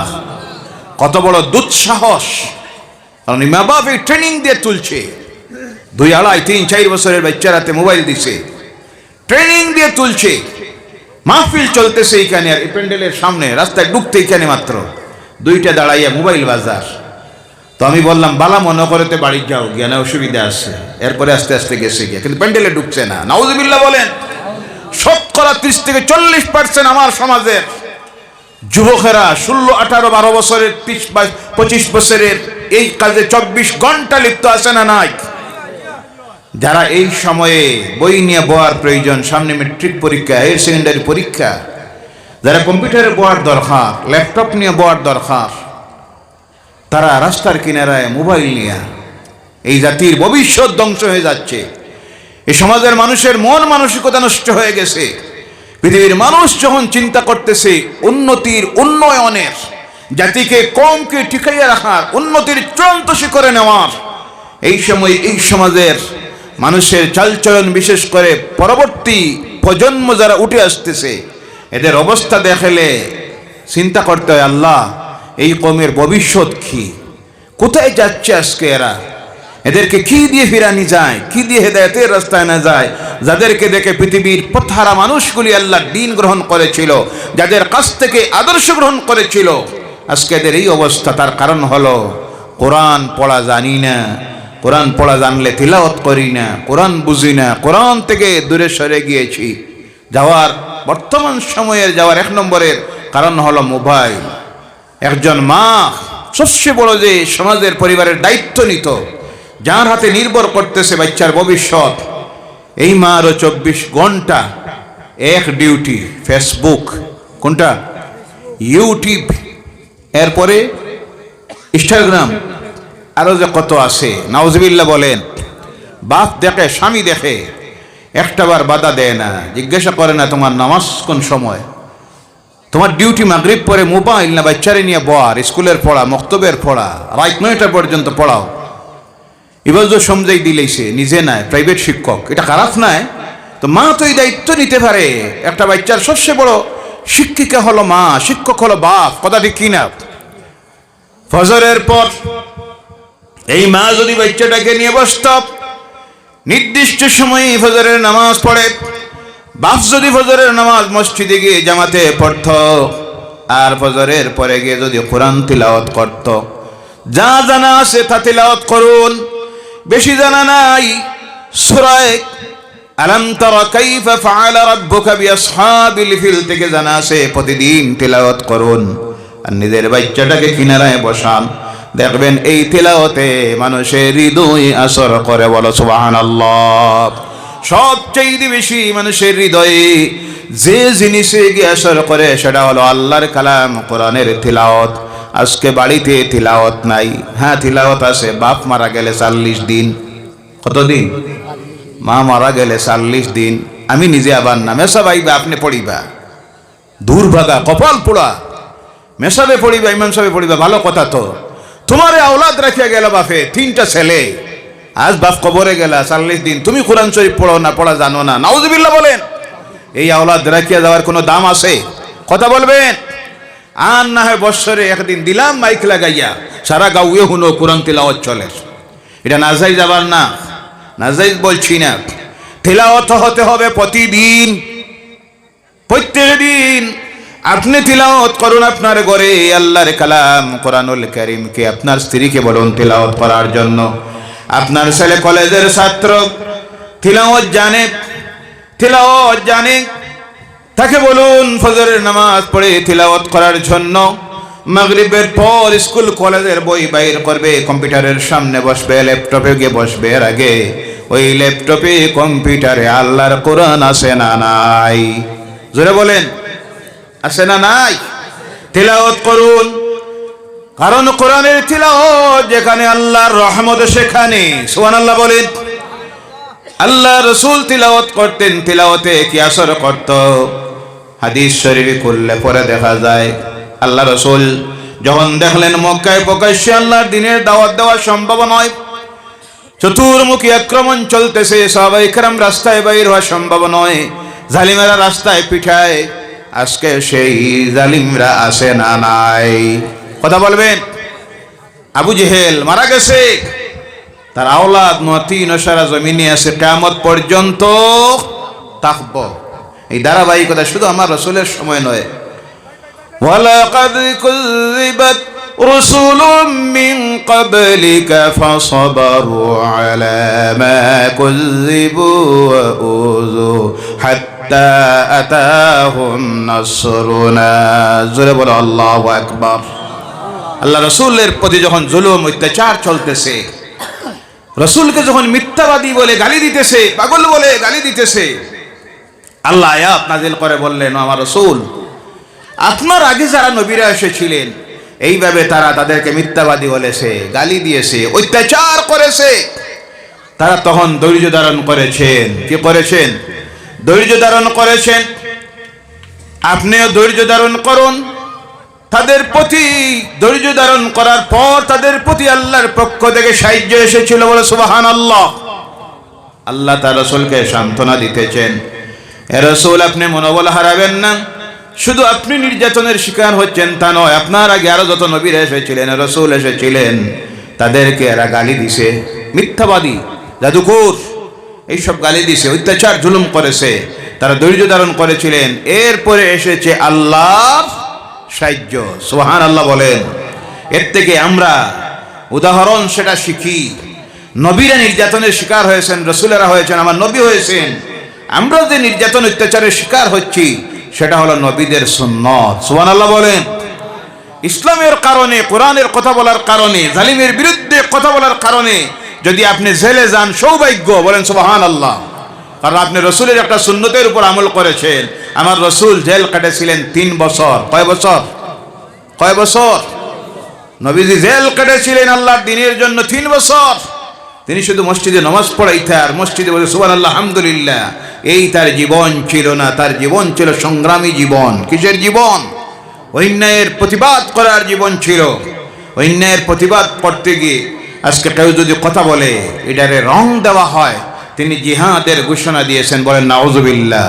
যেমন জামিয়াতে উলামায়ে হিন্দের সর্বভারতীয় সভাপতি হযরত মাওলানা মাহমুদ মাদানী তিনি বক্তব্য দিতে গিয়ে বললেন, যেভাবে জুলুম অত্যাচার চলতেছে, জাতির পিঠ যেভাবে দেওয়ালে টিকে গেছে, এই সময়ে এর বিরুদ্ধে জিহাদের প্রয়োজন। কিসের প্রয়োজন? কিসের প্রয়োজন? জিহাদের প্রয়োজন। যেমনে শুনছে কথাটা, সব মিডিয়া এক বাক্যে মাওলানা মাদানী জিহাদের ঘোষণা দিয়েছেন। অবশ্যই জিহাদের অর্থ বুঝতে হবে। কোন অর্থে তিনি বারবার ব্যাখ্যা দিতেছেন। হ্যাঁ, আমি বলেছি জিহাদ, আমার কথায় আমি আসি। জিহাদের অর্থ আগে বুঝতে হবে। জিহাদের অর্থ হলো প্রতিহিত করা, প্রতিরোধ করা, প্রতিবাদ করা। এখানে আমি যে জিহাদ বলেছি সেটা হলো অন্যায় অবিচার কওমের প্রতি, জাতির প্রতি যেটা চলতেছে এর প্রতিবাদ করতে হবে। এর প্রতিবাদ, এই প্রতিবাদ করাটাকে জিহাদ শব্দে ব্যবহার করেছে, কারণ জিহাদ শব্দের অনেক অর্থ আছে। কিন্তু সোশ্যাল মিডিয়ার ইসলাম বিদ্বেষী সোশ্যাল মিডিয়া হেডলাইন বানাইয়ে দিয়েছে মাহমুদ মাদানী ভারতে মুসলমানকে জিহাদের ডাক দিয়েছেন। অবশ্যই ডাক দিয়েছেন প্রতিবাদ করার। কিসের প্রতিবাদ করার? অস্ত্র নিয়ে রাস্তায় নেমে রাষ্ট্রীয় আইন লঙ্ঘন করে কাউকে হত্যা করার, মারার, এই জিহাদের ডাক তিনি দেন। কথা বোঝা গেছে? ভাইয়েরা আমার, বলতেছিলাম আল্লাহ রাসূল সাল্লাল্লাহু আলাইহি ওয়াসাল্লামের প্রতি যখন এই আয়াত নাযিল হলো, তিলাওয়াতে কিভাবে আসর করে দেখেন। রাসূল যখন দেখলেন প্রকাশ্যে আল্লাহর দ্বীনের দাওয়াত দেওয়ার সম্ভব নয়, নির্যাতন অত্যাচার চলতেছে, আল্লাহ নির্দেশ দিলেন ধৈর্য ধারণ করুন। সুযোগ পেয়ে গেলেন আল্লাহ রাসূল সাল্লাল্লাহু আলাইহি সাল্লাম মক্কায় হজের সময় এসেছি। সেই সময় মক্কায় পৃথিবীর বিভিন্ন প্রান্ত থেকে মানুষ আসতেছে। সব সময় মক্কায় হজ হইত, কিন্তু আজকের ইসলামের এই সুন্দর সিস্টেম নিয়মাবলীতে নয়। সেই সময় গুমরারা, আল্লাহর নাফরমানেরা, পথভ্রষ্টরা হজের নামে গিয়ে আল্লাহর ঘরের কিনারায় চতুর্দিকে নারী পুরুষ একসঙ্গে উলঙ্গ হয়ে আল্লাহর ঘর প্রদক্ষিণ করত। বলো নাউজুবিল্লাহ। এটাকে তারা সওয়াবের পুণ্যের কাজ মনে করত। আল্লাহর ঘরের দেওয়ালে অগণিত নারী পুরুষের উলঙ্গ যৌন মিলতের ছবি আঁকিয়ে রাষ্ট্র। বলে নাউজুবিল্লাহি মিন যালিক। এটাকে তারা ভালো কাজ মনে করত। আল্লাহ রাসূল দেখলেন এরা সুযোগ পাওয়া গিয়েছে, তিনি তার নিজের ঘর মক্কাতুল মুকাররমায় গেলে পরে দেখবেন সাফা থেকে মারওয়া, মারওয়া থেকে সাফায় যখন হাজিরা সাই করে দৌড়ায়, মারওয়ায় যাওয়ার পর পূর্ব দিকে দেখবেন একটা রাস্তা আছে, ওই রাস্তা দিয়ে বাইর হবেন। মাত্র 100 থেকে 150 মিটার দূরে যাওয়ার পরে দেখবেন হলুদ রঙের একটা ঘর, দোতলা সিস্টেমের ছোট ঘর। এই ঘর হলো আল্লাহ রাসূল সাল্লাল্লাহু আলাইহি ওয়াসাল্লামের জন্মের ঘর। বলে সুবহানাল্লাহ। হযরত আব্দুল্লাহ রাদিয়াল্লাহু তাআলা আনহুর ঘর। আল্লাহ রাসূল দেখলেন একটা সুযোগ পাওয়া গেছে আল্লাহর দ্বীনের দাওয়াত দেওয়ার জন্য। দিতে গিয়ে রাসূল প্রথম যে জিনিসটাকে ব্যবহার করলেন সেটা হলো আল্লাহর কালাম, কোরআনের তিলাওয়াত। সুবহানাল্লাহ বলেন। আল্লাহর রাসূল সেই ঘরের বারান্দায় বসে তিলাওয়াত শুরু করেছেন। আবু জেহেল জানাইয়া দিল মক্কায়, আমরা এই মক্কায় একটা পাগল বাইর রয়েছে, নাউজুবিল্লাহ বলেন, জাদুকর বাইর রয়েছে, এর সামনে কেউ যাইবা না। তার কথাগুলি এত সুন্দর সুন্দর, তার গলার আওয়াজ এত সুন্দর, তার গলার আওয়াজে মানুষ জাদুর মধ্যে পড়ে বাপদাদার ধর্ম হারাইয়া দে। বলো নাউজুবিল্লাহ। হস্যেস করেছে তাদের সিস্টেমে, হস্যেস করেছে। প্রত্যেকের মনের মধ্যে আসলো কে একজন পাগল বাইর হয়েছে, জাদুকর বাইর হয়েছে। একটাবার দেখে যায় মানুষের মনের মধ্যে এইভাবে কিছু খবর পাইলে কিছু দুর্বল ইমানদার আছে না নাই? জি, খাটিগড়ার বর্তমান বিধায়ক খলিল সাহেব, আলহাজ খলিলুর রহমান মজুমদার সাহেব এসেছেন আপনাদের সামনে। আমার বক্তব্যের পরবর্তীতে যদি আপনাদের কার্যসূচিতে থাকে কিছু কথা বলবেন ইনশাআল্লাহ। বলেন ইনশাআল্লাহ। তখন আল্লাহ রাসূল সাল্লাল্লাহু আলাইহি সাল্লাম দেখলেন একটা সুযোগ পাওয়া গেছে। তো সাধারণ মানুষের চিন্তাধারা হলো পাগল বা জাদুকর শুনলে দুর্বল ইমানদার কিছু আছে, জাদুকরের কাছে যায়নি না? না জি, তারপরে আরো তো কিছু দুর্বল ইমানদার আছে, খালি খবর পায় যদি এখানে অমুক মোল্লা বার হয়েছে, এখানে অমুক মোল্লা, ফু দিলে শেষ, জি লাইন ধরে নি না। আর আমি তো অবাক হইলাম, মাঝে দেখি এক ভদ্রলোক ফাত্তা দেয়। কোনটা দেয়? ফাত্তা। হায় রে মানুষ রে, কি পরিমাণ কুসংস্কারে নিমজ্জিত এই সমাজের মানুষ শিক্ষার অভাবে। কিসের অভাবে? কিসের অভাবে? শিক্ষার অভাবে। আপনারা বলুন, আমেরিকায় যদি ফাত্তা বাবা সাত্তা বাবা আবার কেউ যাইব? জি, কারণ শিক্ষিত সমাজ। কি সমাজ? শিক্ষিত সমাজ। কত যে মূল্য বার হয়, নাম যে কতটা আছে আমি কইতাম না। বেশি হাইলাকান্দিত বার হয়। কোন জায়গায় বার হয়? কারণ এখানে আমাদের সমাজের মুসলমান সংখ্যা গরিষ্ঠ, এর কারণে বেশি মূল্য বার হয়। আর মানুষ যায়নি না। নাউযুবিল্লাহি মিন যালিক। যে সময়ে আধুনিক পৃথিবীর মানুষ চন্দ্রে চলে গেছে, বিভিন্ন উপগ্রহে যাওয়ার চেষ্টা করতেছে, বিশ্ব যখন কম্পিউটার, ল্যাপটপ, ইন্টারনেট, স্যাটেলাইটের মাধ্যমে পরিচালিত হচ্ছে, সেই সময় এখনো কিছু মানুষ আছে এই সব বন্ড অমুক বাবা তমুক বাবার কাছে যায়, তেল ফোড়া ফানি ফোড়া নিয়ে রোগ থেকে বাঁচার জন্য বলে নাউযুবিল্লাহি মিন যালিক। আল্লাহ এর থেকে জাতিকে যেন হেফাজত করে, হেদায়ত করে, বলেন আল্লাহুম্মা আমিন। তার মূল হলো শিক্ষার অভাব। কিসের অভাব? শিক্ষার অভাব। ভাইয়েরা আমার, বলতেছিলাম আল্লাহ রাসূল সাল্লাল্লাহু আলাইহি সাল্লাম তখন তিলাওয়াত শুরু করলেন। করতে গিয়ে আল্লাহর কালাম কোরআনুল কারীমের যে সূরাটাকে আল্লাহ কোরআনের অলংকার বলেছে, সেই সূরা তিলাওয়াত শুরু করেছেন নিজের আব্বার ঘর হযরত আব্দুল্লাহ রাদিয়াল্লাহু তাআলা আনহুর ঘরের বারান্দায় বসে। মানুষগুলি হজ শেষ করেছে, করে প্রত্যেকের মনের মধ্যে আসলো, কে শুনলাম একজন পাগল একটাবার দেখে যায়। খুঁজাইয়া খুঁজাইয়া গিয়ে আল্লাহ রসুলের সামনে হাজির হয়েছে।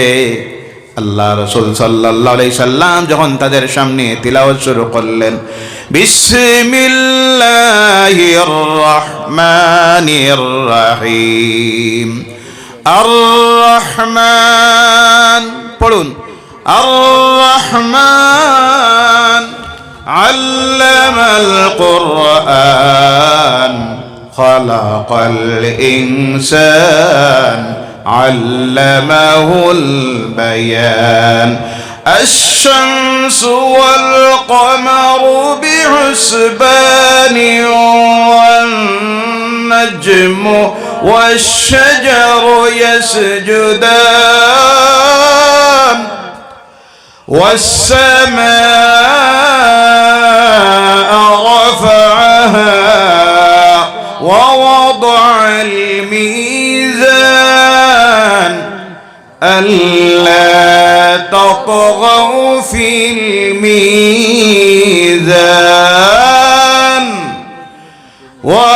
وأقيموا الوزن بالقسط ولا تخسروا الميزان والأرض وضعها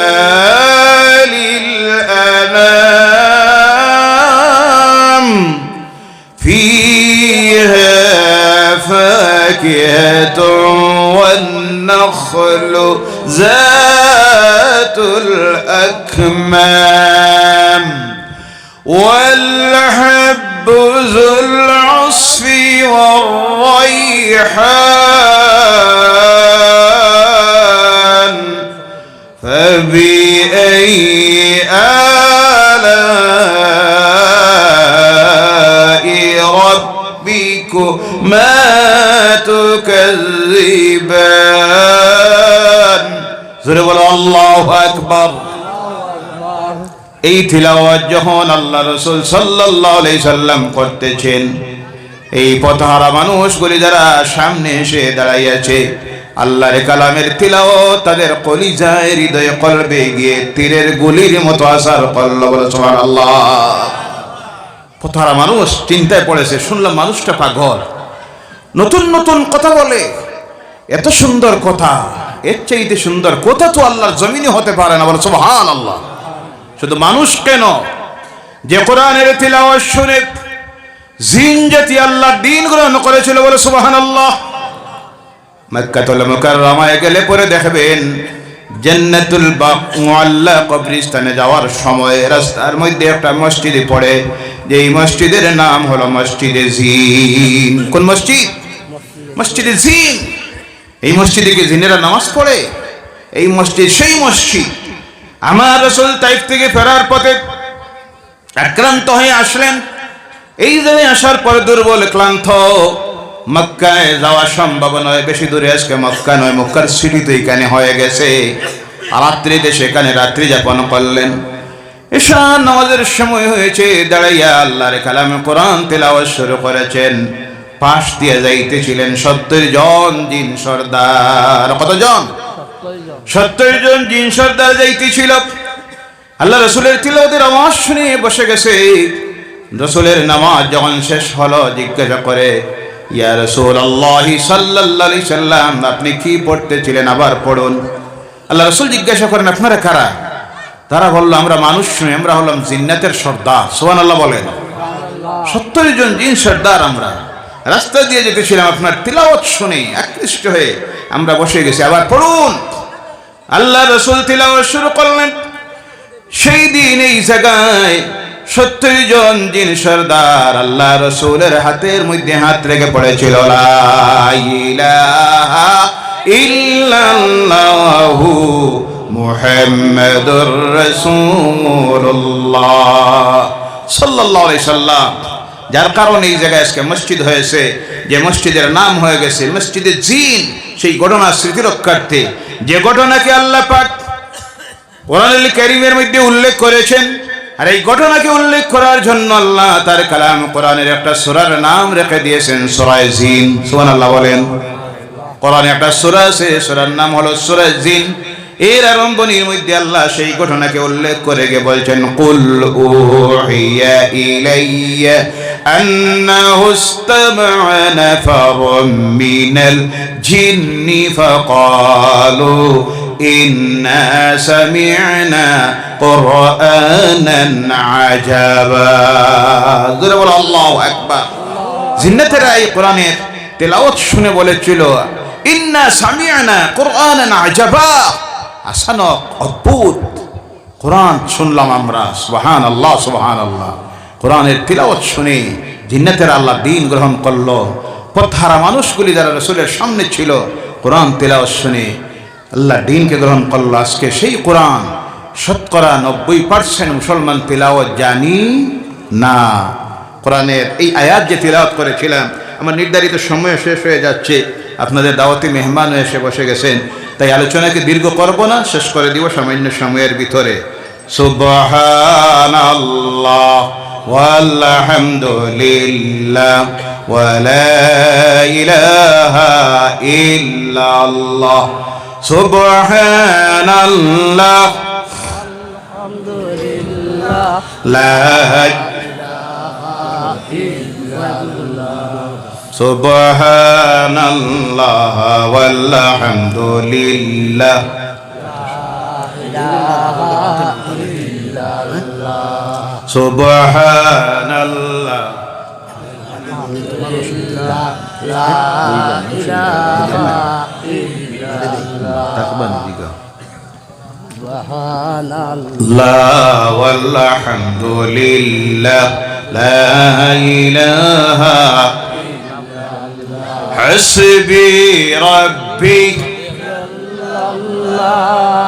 ما في قلبي غير الله نور محمد صلى الله لا إله إلا الله سبحان الله والحمد لله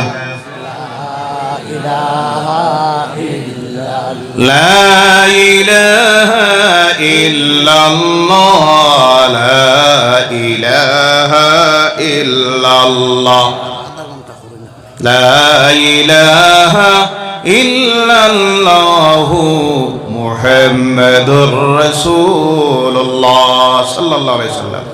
আলহাজ খলিল মজুমদার সাহেব অনেক পরিচিত, আগের পুরাতন পরিচিত মানুষ, এটা আমার জানা আছে। উনি মাহফিলে গেলে অনেক সময় আগে এখন তো ব্যস্ততা বাড়ছে। আগে মাহফিলে গেলে আধা ঘন্টা 1 ঘন্টা বসে থাকতেন, বলেন সুবহানাল্লাহ। এখন তো দায়িত্ব আছে, এর কারণে ব্যস্ততা বেড়ে গেছে।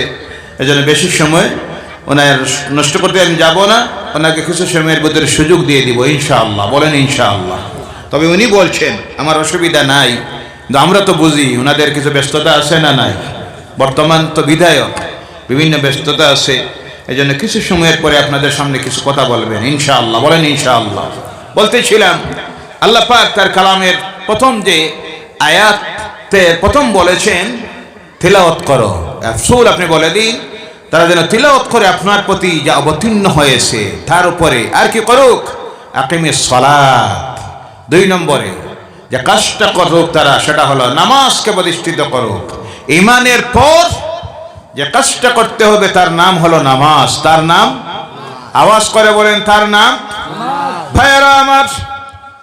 কিন্তু আফসোস লাগে, দুঃখ লাগে, বর্তমান এই পৃথিবীর মুসলিম রাষ্ট্রের সংখ্যা হলো 57টি ইসলামিক রাষ্ট্র। পৃথিবীর জনসংখ্যা হলো 882 কোটি, এর 4 ভাগের 1 ভাগ হলো মুসলমান। সুবহানাল্লাহ বলেন। এক সমীক্ষায় দেখা গিয়েছে বর্তমান পৃথিবীর মুসলিম জনসংখ্যা হলো 242 কোটি। সুবহানাল্লাহ বললা না? কত কোটি? 242 কোটি। আরো যদি বাড়াইয়া কয় কিছু আছে, আরো জ্বালা যন্ত্রণা বাড়বো, আছে না নাই? সবচেয়ে বড় সমস্যা তো হইছে এরা সংখ্যা খালি দিন দিন বাড়তে আছে। এর লাগি এক বিয়া এখন আর 2টা না। কয়টা না? 2টা না। আমরা কোন সময় বেশি বিয়ার কথা কইও না। কোরআন ক্লিয়ার আমাদেরকে জানাইয়া দিয়েছে, ফানকিহু মা তাবা লাকুম মিনান নিসাই মাসনা ওয়াস সালাসা ওয়ার রুবা ফাইন খিফতুম আল্লা তা'দিলু ফাওয়াহিদা। তোমরা বিবাহ করো 2। কয়টা? 2টা। প্রয়োজনে 3, প্রয়োজনে 4। এই যে 4টা করা লাগবে এলা কোনো কথা নাই। প্রয়োজনে এক তো করবাও, সুবহানাল্লাহ বলেন, মানে এক করতে হইব। এটা রাসূলের সুন্নাত। কার সুন্নাত? রাসূলের সুন্নাত।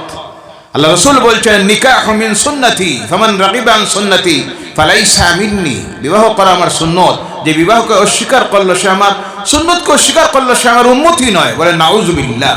কারণ ইসলাম সেই ধর্ম, লা রুহবানিয়াতা বিল ইসলাম। ইসলামে বৈরাগ্যতা বলতে কিছুই, বৈরাগী শাস্তি হইলে ইসলামে জায়গা, বন্ডামির জায়গা ইসলামে নাই। এর কারণে ইসলাম বলেছে বিবাহ তো একটা করভাই। প্রয়োজন হয়, প্রথম স্ত্রী অসুস্থ, আপনার খেদমত করা সম্ভব নয়, তার নিজের চলা সম্ভব নয়, একটাও বাচ্চা কাচ্চা নাই, তার পরবর্তী বংশ থাকার প্রয়োজন, তখন দ্বিতীয় বিবাহের প্রয়োজন আসে না নাই? জি। এই সময় যদি দ্বিতীয় বিবাহের সুযোগ না থাকে তাহলে এই মানুষটা হতে পারে যে কোনো সময় জিনাতে লিপ্ত হওয়ার সম্ভাবনা আছে না নাই? তার নিজের শারীরিক চাহিদা, পারিবারিক প্রয়োজন, যদি 1-2টা বাচ্চা থাকে এদের খেদমতের, বাচ্চাটার মা অসুস্থ, বিছানা থেকে উঠতে পারে না, ও খেদমতের আরেকজন দরকার, এই সময় দ্বিতীয় বিবাহের প্রয়োজন আছে না নাই? জি। ভাইরা, ইসলাম বলছে প্রয়োজনে 2, প্রয়োজনে 3, প্রয়োজনে 4। তবে আল্লাহ বলছেন فانكحوا ما طاب لكم من النساء مثنى والثلاث والرباع فإن خفتم ألا تعدلوا। তোমার যদি ভয় হয়, আশঙ্কা হয় তাদের প্রতি তুমি সমব্যবহার, সমান ইনসাফ, সমান হক দিতে পারবে না, ফাওয়াহিদা, তাহলে 1। কয়টা? লাস্টে কোরআন কি বলছে? 1। দ্বিতীয় করো, তৃতীয় করো, 4 করো। সকলের সমান বাড়ি ঘর দিতে হবে, বিল্ডিং যদি হয় 4 জনের 4টা, খানিও দিতে হবে, কাপড় দিতে হবে, ঔষধ দিতে হবে, তার আত্মীয় স্বজন আসলেও তাও খেদমত দিতে হবে। শুধু তা নয়, শারীরিক তাদের যে প্রয়োজন আছে সমান তাদের সেই খেদমত, সেই অধিকার দিতে হবে। তবে ডর ভয় যদি হয় পারবো না, তাহলে বিবাহ করো। কয়টা? জোরে বলেন কয়টা? এই সাইড যেমনি দেখছে চিন্তায় ঢুকছে, কয়রা 2টা করিলে 3টা করিলে, সারা গাঁও খুঁজাইয়া দেখেন। এই বর্তমান যে দ্রব্যমূল্য বৃদ্ধির জবানা, একগেও ফার্ম ছুটে, কথা ঠিক কিনা? 2টার নাম লইতো, আর 2টা হইলে কি সমস্যা যে হইব, বাপ মিলতো না, কথা আসা না মিশা? ওটাই দেখ না ওটাই দেখ, আমি না তুমি দেও, বাবাজির কাম শেষ। এর কারণে একটার উপরে কেউ যায় যাইব। আসল কথা হইছে, অনেক সময় বলে আমরা নাকি 18-19 বছর বয়সে বিয়া করি আর 20-22টা বাচ্চা জন্ম দিই। নাউজুবিল্লাহ বলেন, এটা কোনো সুস্থ মানুষের কথা হতে পারে না। এই সব হলো পাগল ছাগলের কথা। আর আমরা এই পাগল ছাগলের কথাকে বেশি গুরুত্ব দিতে যাই না। কারণ রাস্তায় যদি একটা পাগল থাকে, কি থাকে? পাগল থাকে। এ যদি রাস্তায় যাওয়ার সময় আপনাকে একটা দেলা দিয়া ঠিল মারে, আপনি যদি উল্টে গিয়ে তারে আর একটা ঠিল মারেন, তাহলে বোঝা যাবে এইটাই আর আপনি সমান। কথা ঠিক কিনা? জি। এর কারণে আমরা রাস্তার পাগলগুলি, আরো যত পাগল আছে, এগুলির কথাকে আমরা গুরুত্ব দিতে, এই গুরুত্ব দেওয়ার জবাব দেওয়ার সময়ও নাই। আল্লাহ এই পাগল ছাগলগুলিকে সুস্থ বানাক, সকলে বলেন আল্লাহুম্মা আমিন। ভাইয়ারা আমার, বলতেছিলাম আল্লাহ রাসূল সাল্লাল্লাহু আলাইহি ওয়াসাল্লাম এই বিশ্বের মুসলমান হলো 242 কোটির ঊর্ধ্বে, কিন্তু আর এক সমীক্ষায় দেখা গেছে এই মুসলমানদের মধ্যে শতকরা 90%-এর মতো মুসলমান এখনো 5 ওয়াক্তের নামাজ পড়ে না। নাউজুবিল্লাহ নাই? আর জোরে বলেন নাউজুবিল্লাহ। এই যদি হয় একটা জাতির, সমাজের মানুষের অবস্থা, একবার আপনারা খেয়াল করুন, এই সমাজের মধ্যে আল্লাহর নাফরমানি থাকবনি না? না, জোরে বলেন থাকবনি না? না। আর নাফরমানিকে, অশ্লীলতাকে, বেহায়াতপনাকে দূরীভূত করার জন্য আল্লাহ 1 নম্বরে যে মেডিসিন দিয়েছেন, আল্লাহ বলছেন, আল্লাহ তার কালাম কোরআনের এই আয়াতের মধ্যে বলছেন, আকিমিস সালাত, নামাজ কায়েম করো। বললে হবে কি, ইন্নাস সালাতা তানহা আনিল ফাহশাই ওয়াল মুনকার। জোরে বলো আল্লাহু আকবার।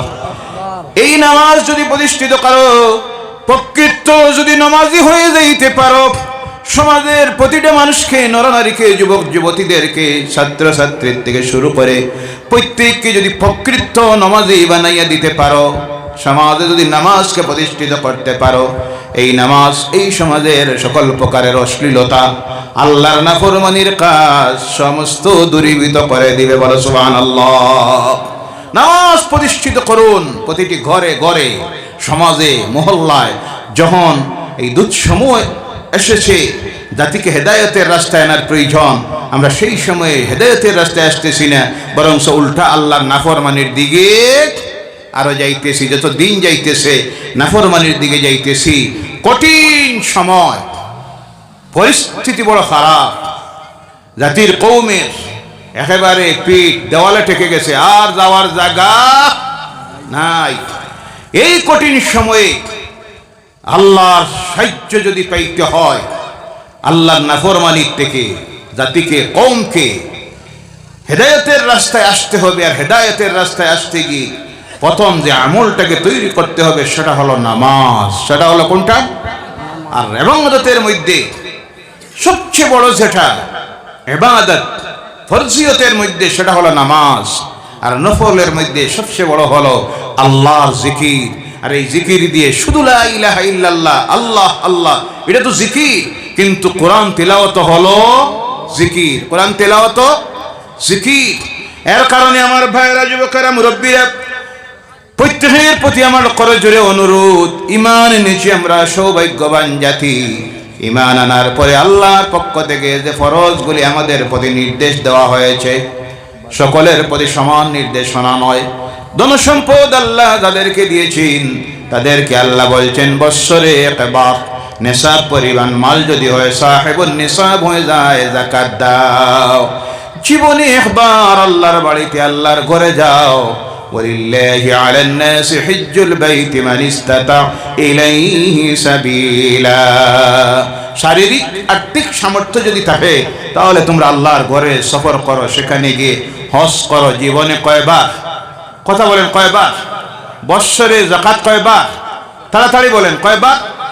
যাকাত একবার, হজ জীবনে একবার, রমজানের রোজা বৎসরে কয়বার? একবার। কিন্তু নামাজ হলো প্রতিদিন 5 বার। সুবহানাল্লাহ বলেন।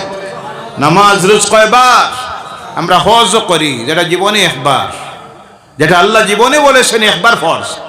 যাকাত দেই, যেটা বৎসরে বলেছেন একবার। সব না, ধন সম্পদ নেশাব পরিমাণ যাদেরকে দিয়েছি, সাহেবুল নিসাব যারা, তারা বৎসরে একবার রমজানের মাস আসলে পরে এক মাস রোজা, যে কথাটা আল্লাহ বলছেন রোজ 5 বার ফরজ করেছি, যাতে গাফেল আজকে সেই নামাজ থেকে যার কারণে সব দিকে অধঃপতনের দিকে, ধ্বংসের দিকে চলে যাচ্ছে সমাজটা, জাতিটা। জুলুম, অত্যাচার, নির্যাতন, লাঞ্ছনা, বঞ্চনা, মৌলিক অধিকার, ফান্ডামেন্টাল লাইফ থেকে বঞ্চনা করা হচ্ছে, সাংবিধানিক দেওয়া অধিকার থেকে বঞ্চিত করা হচ্ছে, আইনের দেওয়া বিধান যা তার থেকে বঞ্চিত করা হচ্ছে। এমন একটা জাতিতে আজকে আমরা গিয়ে পৌঁছেছি। সেই সময়ে সাহায্য চাইব কার? আরো আসতে কইন কার? আরো জোরে বলেন কার? সাহায্য চাওয়ার জন্য তওবা করুন, ফিরে আসুন আল্লাহর দিকে। 5টা ওয়াক্তের নামাজ পড়ুন, বাজামাত নামাজ পড়ুন, সমস্ত থেকে আল্লাহর নাফরমানি কাজ দূরীভূত করে দিন। ইনশাআল্লাহ সাহায্য আসবে কার? আরো জোরে বলেন কার? ইতিহাস প্রমাণ করেছে। আমি আমার মাদ্রাসায় ইসলামিক ইতিহাস পড়াই, তো যখন দেখি বদর, কোনটা বদর, 313 জনের বাহিনী মোকাবিলায় 1000, 313 জনের মধ্যে গুড়া হইল, উট হইল একটা, কয়টা? কোনো অস্ত্র নাই, পেটে খাবার নাই, 18ই রমজান। সামনে যারা এসেছে 3000, 1000 গুড়া, 1000 উট, 400 নর্তকী গান গাইয়া উত্তেজিত করে যুদ্ধের ময়দানে আগাইয়া দেওয়ার জন্য। বিজয় আসলো কার? 313 জনের। কার? 313 জনের। এর জন্য তো আল্লাহ বলছেন কাম মিন ফিয়াতিন কালিলাতিন গালাবাত ফিআতান কাসীরাতান বিইজনিল্লাহ ওয়াল্লাহু মা'আস সাবিরিন। আল্লাহু আকবার। আমি আল্লাহ কোন সময় ছোট্ট বাহিনীকে বড় বিশাল বাহিনীর উপরে বিজয়ী বানাইয়া দেই, নিশ্চয় আল্লাহ ধৈর্যশীলদের সাথে আছেন। সুবহানাল্লাহ। তবুকের যুদ্ধ, রোম সম্রাট 1 লক্ষ বাহিনী, কয় লক্ষ? 1 লক্ষ বাহিনী নিয়ে মোকাবেলায় এসেছে। আল্লাহ রসুলের সাহাবীরা, রসুল সেই যুদ্ধে যেতে পারেন নাই। 10,000 বাহিনী আল্লাহ রসুল প্রেরণ করলেন। 10,000 বাহিনী গিয়ে যখন সেখানে তাবু গাড়লেন, সামনে 1 লক্ষ বাহিনী, সাহাবায়ে কেরামদের মধ্যে আলোচনা শুরু হলো। 3 জনকে আল্লাহ রসুল সেনাপতি বানাইয়া দিলেন, হযরতে যায়েদ, হযরতে জাফর, হযরতে আব্দুল্লাহ বিন রাওয়াহা। একজন মারা গেলে আরেকজন, উনি মারা গেলে আরেকজন। রসুল বললেন 3 জন যদি একজনের পর আরেকজন শহীদ হয়ে যাও, তাহলে তোমরা পরামর্শ করে তোমাদের মধ্য থেকে যাকে মনে করো ভালো, তাকে চিফ অফ দ্য স্টাফ, সেনাপতি বানাইয়া দিয়ে সেনাবাহিনীর প্রধান। সাহাবায়ে কেরামের মধ্যে আলোচনা শুরু হলো। 1 লক্ষ বাহিনী, আমরা হলাম 10,000, কি করা যায়? কেউ বললেন রসুলের কাছে খবর পাঠাও আরো সাহাবায়ে কেরামকে পাঠানোর জন্য।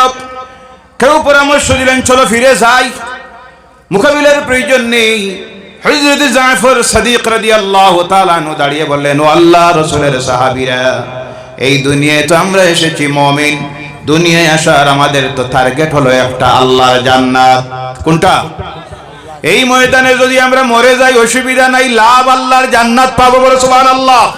আর জোরে বলেন সুবহানাল্লাহ। বিজয়ী হয়ে যদি ফিরে যাই তাহলে গাজী হব। সাহায্য পাঠানির খবরের প্রয়োজন নাই, ফিরে যাওয়ার প্রয়োজন নাই। ও আল্লাহ রসুলের সাহাবীরা চলো যুদ্ধের ময়দানে নেমে যাই।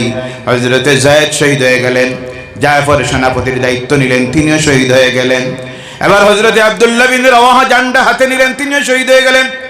সাহাবায়ে কেরাম পরামর্শ করে সাইফুল্লাহ, আল্লাহ যাকে উপাধি দিয়েছেন, হযরতে খালিদ ইবনে ওয়ালিদ রাদিয়াল্লাহু তাআলা আনহুর হাতের মধ্যে ইসলামের ঝান্ডা দিলেন আর তরবারি দিলেন। এবার যুদ্ধ শুরু হলো। 10,000-এর বাহিনীর সামনে 1 লক্ষ বাহিনী টিকে থাকা সম্ভব হলো না। সুবহানাল্লাহ। এই হলো তোমার আমার ইতিহাস। কিন্তু আনতে হবে সেই ঈমান। মুসলমানের সবচেয়ে বড় হাতিয়ার হলো ঈমান। সুবহানাল্লাহ বলেন। কোনটা? অর্থ নয়, স্ট্যান্ড গান নয়। 1 নম্বরের হাতিয়ার হলো ঈমান, আর 2 নম্বরের হলো ঐক্য। কোনটা? ঐক্যবদ্ধ জাতি তৈরি করতে হবে। যে কঠিন সময়ে আজকে সবচেয়ে বেশি প্রয়োজন ঐক্যবদ্ধ একটা জাতি হওয়া, সেই সময় আমরা দলে দলে বিভক্ত হয়ে ধ্বংসের দিকে চলে যাইতেছি। এর কারণে আল্লাহ আমাদেরকে জানাইয়ে দিতেছেন, ওয়াতাসিমু বিহাবলিল্লাহি জামিআন ওয়ালা তাফাররাকু, আল্লাহর রশিকে ঐক্যবদ্ধভাবে ধরো। কোরআন আর হাদিসকে লা তাফাররাকু, দলে দলে বিভক্ত হয়ো না। যার কারণে আল্লাহর রাসূলের সাহাবীরা দুইটা জিনিসের উপরে ঐক্যবদ্ধ কামড়িয়ে ধরেছিলেন, কোরআন আর হাদিসকে, আর ঐক্যবদ্ধ একটা জাতি তৈরি হয়েছিলেন। রাসূলকে সেনাপতি বানিয়ে আগে দিলেন। পৃথিবীর কোন শক্তি তাদের সামনে টিকে থাকা সম্ভব হয় নাই, তাদের কদমে লুটিয়ে পড়েছে, আর পড়েছে লা ইলাহা ইল্লাল্লাহু মুহাম্মাদুর রাসূলুল্লাহ সাল্লাল্লাহু আলাইহি সাল্লাম। আল্লাহ পাক আমাদেরকে পাঁচটা ওয়াক্তের নামাজের জন্য বানাইয়া দেন, বলেন আল্লাহুম্মা আমিন। বা জামাত যেন নামাজ পড়তে পারে, বলেন আল্লাহুম্মা আমিন। আল্লাহর নাফরমানের কাছ থেকে আল্লাহ যেন আমাদেরকে হেদায়েত করে, বলেন আল্লাহুম্মা আমিন। যারা তিলাওয়াত জানি তারা যেন সকাল সন্ধ্যায় আল্লাহর কালাম কোরআনকে যেন তিলাওয়াত করি। মা বোনেরা, আপনাদের যাদের তিলাওয়াত জানা আছে, আল্লাহর ওয়াস্তে সকাল সন্ধ্যা আল্লাহর কালামকে ভরে তিলাওয়াত করবেন। আল্লাহর রহমত আসবে, বরকত আসবে, সকল প্রকারের জিন বুদ দূরীভূত হয়ে যাবে, সুস্থতার জীবন আল্লাহ দিবেন, শান্তির জীবন দিবেন, মওত হবে ইজ্জতের, কবর হবে ইজ্জতের জায়গা। আল্লাহ যেন তৌফিক দিয়ে, বলেন আল্লাহুম্মা আমিন। যাদের তিলাওয়াত জানা নাই, তিলাওয়াত শিখুন, চেষ্টা করুন। সারা কোরআন যদিও না পারেন, বরকতময় ফজিলতপূর্ণ সূরাগুলি যেন তিলাওয়াত করেন। আর শিকারতে এখন অনেক সুন্দর সিস্টেমগুলি আছে, দারুল কিরাত। কোনটা? দারুল কিরাত। রমজান মাসে আল্লাহর ওয়ালি শামসুল উলামা কুতুবুল আলম আল্লামা হযরত সাহেব কিবলাই ফুলতুলি রাহমাতুল্লাহি তাআলা আলাইহি, আল্লাহ তার ওয়ালির দরজাতকে বুলন্দ করে দেখ, বলেন আল্লাহুম্মা আমিন। ওনার খেদমতটাকে, বিশ্বজুড়ে কোরআনের খেদমতটাকে আল্লাহ কবুল যেন করে, বলেন আল্লাহুম্মা আমিন। ওনাকে আল্লাহ জান্নাতুল ফেরদাউসে যেন জায়গা দেয়, বলেন আল্লাহুম্মা আমিন। বিশ্বজুড়ে যে খেদমতটা চলতেছে কোরআনের দারুল কিরাত, আরো আগামী দিনে যেন দীর্ঘায়ী হয়, গোটা বিশ্বে যেন ছড়িয়ে পড়ে, বলেন আল্লাহুম্মা আমিন। এই সেন্টারগুলিতে গিয়ে কোরআনের তিলাওয়াত শিখবেন, আল্লাহ যেন শিখার তৌফিক দেয়। সকলে বলেন আল্লাহুম্মা আমিন। ওয়া মা আলাইনা ইল্লাল বালাগ ওয়া আখিরু দাওয়ানা আলহামদুলিল্লাহি রাব্বিল আলামিন। মুনাজাত পরে হবে বিদেশে না না পরে لنا وترحمنا لنكونن من الخاسرين. ربنا آتنا في الدنيا حسنة وفي الآخرة حسنة وقنا عذاب النار وادخلنا الجنة مع الأبرار برحمتك يا عزيز يا غفار يا رب العالمين.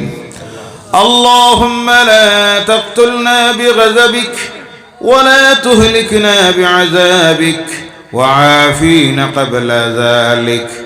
اللهم يا رب البيت العتيق اعتق رقابنا ورقاب آبائنا وأمهاتنا وإخواننا وأزواجنا وأولادنا من النار يا ذا الجود والكرم والفضل والمن والعطاء والإحسان.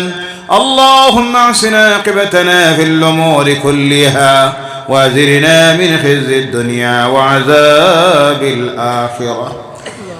أي الله تمر نام الرحمن تم رحيم. أي الله تم حي يا قيوم برحمتك أستغيث يا غياث المستغيثين يا غياث المستغيثين. اللهم يا مجيب الساعدين. রব্বুল আলামিন, দিন থেকে শুরু করে এই প্যান্ডেলে, এই ময়দানে তোমার বান্দারা তোমার হাবিবের ওয়ারিস উলামায়ে কেরামদের পাক জবান থেকে তোমার কালামের আলোচনা শুনতে আসেন। ইয়া আল্লাহ, আয় আল্লাহ, এই মাহফিলের আয়োজন করার থেকে শুরু করে তোমার বান্দার বান্দিরা যত প্রকারের সাহায্য সহযোগিতা দিয়েছেন, সুপরামর্শ দিয়েছেন, টাকা দিয়ে, পয়সা দিয়ে, হাত দিয়ে, জবান দিয়ে যারা খেদমত দিল, সমস্ত কিছুকে তুমি কবুল করে নাও। আয় আল্লাহ, নির্ধারিত সময় পর্যন্ত যা আলোচনা হবে তা কবুল করে নাও। আল্লাহ এর সবটুকু সর্বপ্রথম মদিনার হাবিবের নূরানি রওজা মুবারকে পৌঁছাইয়া দিও। আল্লাহ, সাহাবায়ে কেরাম থেকে শুরু করে যত মুমিন মুমিনাত, মুসলিমিন মুসলিমাত উম্মত মুহাম্মাদীর অন্ধকার কবরের গাড়ায় চলে গেছেন, আল্লাহ প্রত্যেকের আরওয়াহের সবটুকু পৌঁছাইয়া দাও। বিশেষ করে আল্লাহ আমরা যারা হাত তুলেছি আমরা গুনাহগার, আমরা শিয়াকার, আমরা বদকার, সারা জিন্দেগিটা তোমার নাফরমানির মধ্যে নষ্ট করে দিছি আল্লাহ। জীবনের সমস্ত গুনার কথা স্মরণ করে আল্লাহ তোমার দরবারে খালিস তওবার নিয়তে হাত তুলেছি আল্লাহ, আমাদের তওবাকে কবুল করে নাও, আমাদের আমলনামার জীবনের গুনাহগুলি মাফ করে দাও, আমাদের আমলনামার গুনাহগুলি নেকি দিয়ে বদলাইয়া দাও আল্লাহ। এই মাহফিলের আয়োজন যারা করেছেন শোনার জন্য, যারা এসেছেন বলার জন্য, আমরা যারা এসেছি আল্লাহ, আমাদের অনেকের মা এই দুনিয়ায় নাই, অনেকের আব্বা এই দুনিয়ায় নাই, অন্ধকার কবরের গাড়ায় চলে গেছে। আজকের এই মুবারক জুমার রাত্রি, শুক্রবারের রাত্রিতে গুনাহগার আওলাদেরা তুমি মাবুদের দরবারে হাত তুলে আরজ করতেছি, মাবুদ আমাদের মা বাপের জীবনের গুনাহগুলি মাফ করে দাও আল্লাহ। আমাদের মা বাবার কবরে গলিত রহমতের জড়ি বর্ষণ করে দাও, ওদের মা বাপের অন্ধকার কবরগুলিকে জান্নাতুল ফিরদাউসের টুকরা বানাইয়া দেও আল্লাহ। যাদের মা বাপ জমিনে এসে হায়াত দরাজ করে দাও, সুস্থতার জীবনটা দাও, এই শান্তির জায়গায় দুয়ার জায়গাটা বেশি দিন দুনিয়ায় আমাদের নয়নের সামনে রাখি আল্লাহ। বেশি করে খেদমত করার তৌফিক দাও রব্বুল আলামিন। অনেক অসুস্থরা দোয়া চাইতেছে আল্লাহ, প্রত্যেককে শিফায়ে হাজারা দাও, ব্যবসায়ী ভাইদের ব্যবসায় খয়ের বরকত দাও, ঋণগ্রস্তদেরকে ঋণ থেকে মুক্ত করে দাও, কে কোন সমস্যা আছে তুমি জানো, সমাধানটা দাও আল্লাহ। আমাদের যাদের ছেলেমেয়েরা স্কুল কলেজ মাদ্রাসা ইউনিভার্সিটিতে পড়তেছে, সুশিক্ষায় শিক্ষিত বানাও, উচ্চ শিক্ষিত বানাও। প্রবাসী জীবনী হতে পারে অনেক আছে আল্লাহ, এই এলাকার আমাদের অনেকের ছেলে মেয়েরাও আছে বিভিন্ন দূর দূরান্তের রাজ্যে পড়াশোনায়, একটা ব্যবসা বাণিজ্যের জন্য বিভিন্ন প্রতিবেশী রাষ্ট্রে চলে গেছে আল্লাহ। প্রত্যেককে তাদের কর্মস্থলে তুমি হেফাজতে রাখিও মাহবুব। মা বোনেরা হাত তুলেছে, তাদের জীবনের গুনাহগুলি মাফ করে দাও।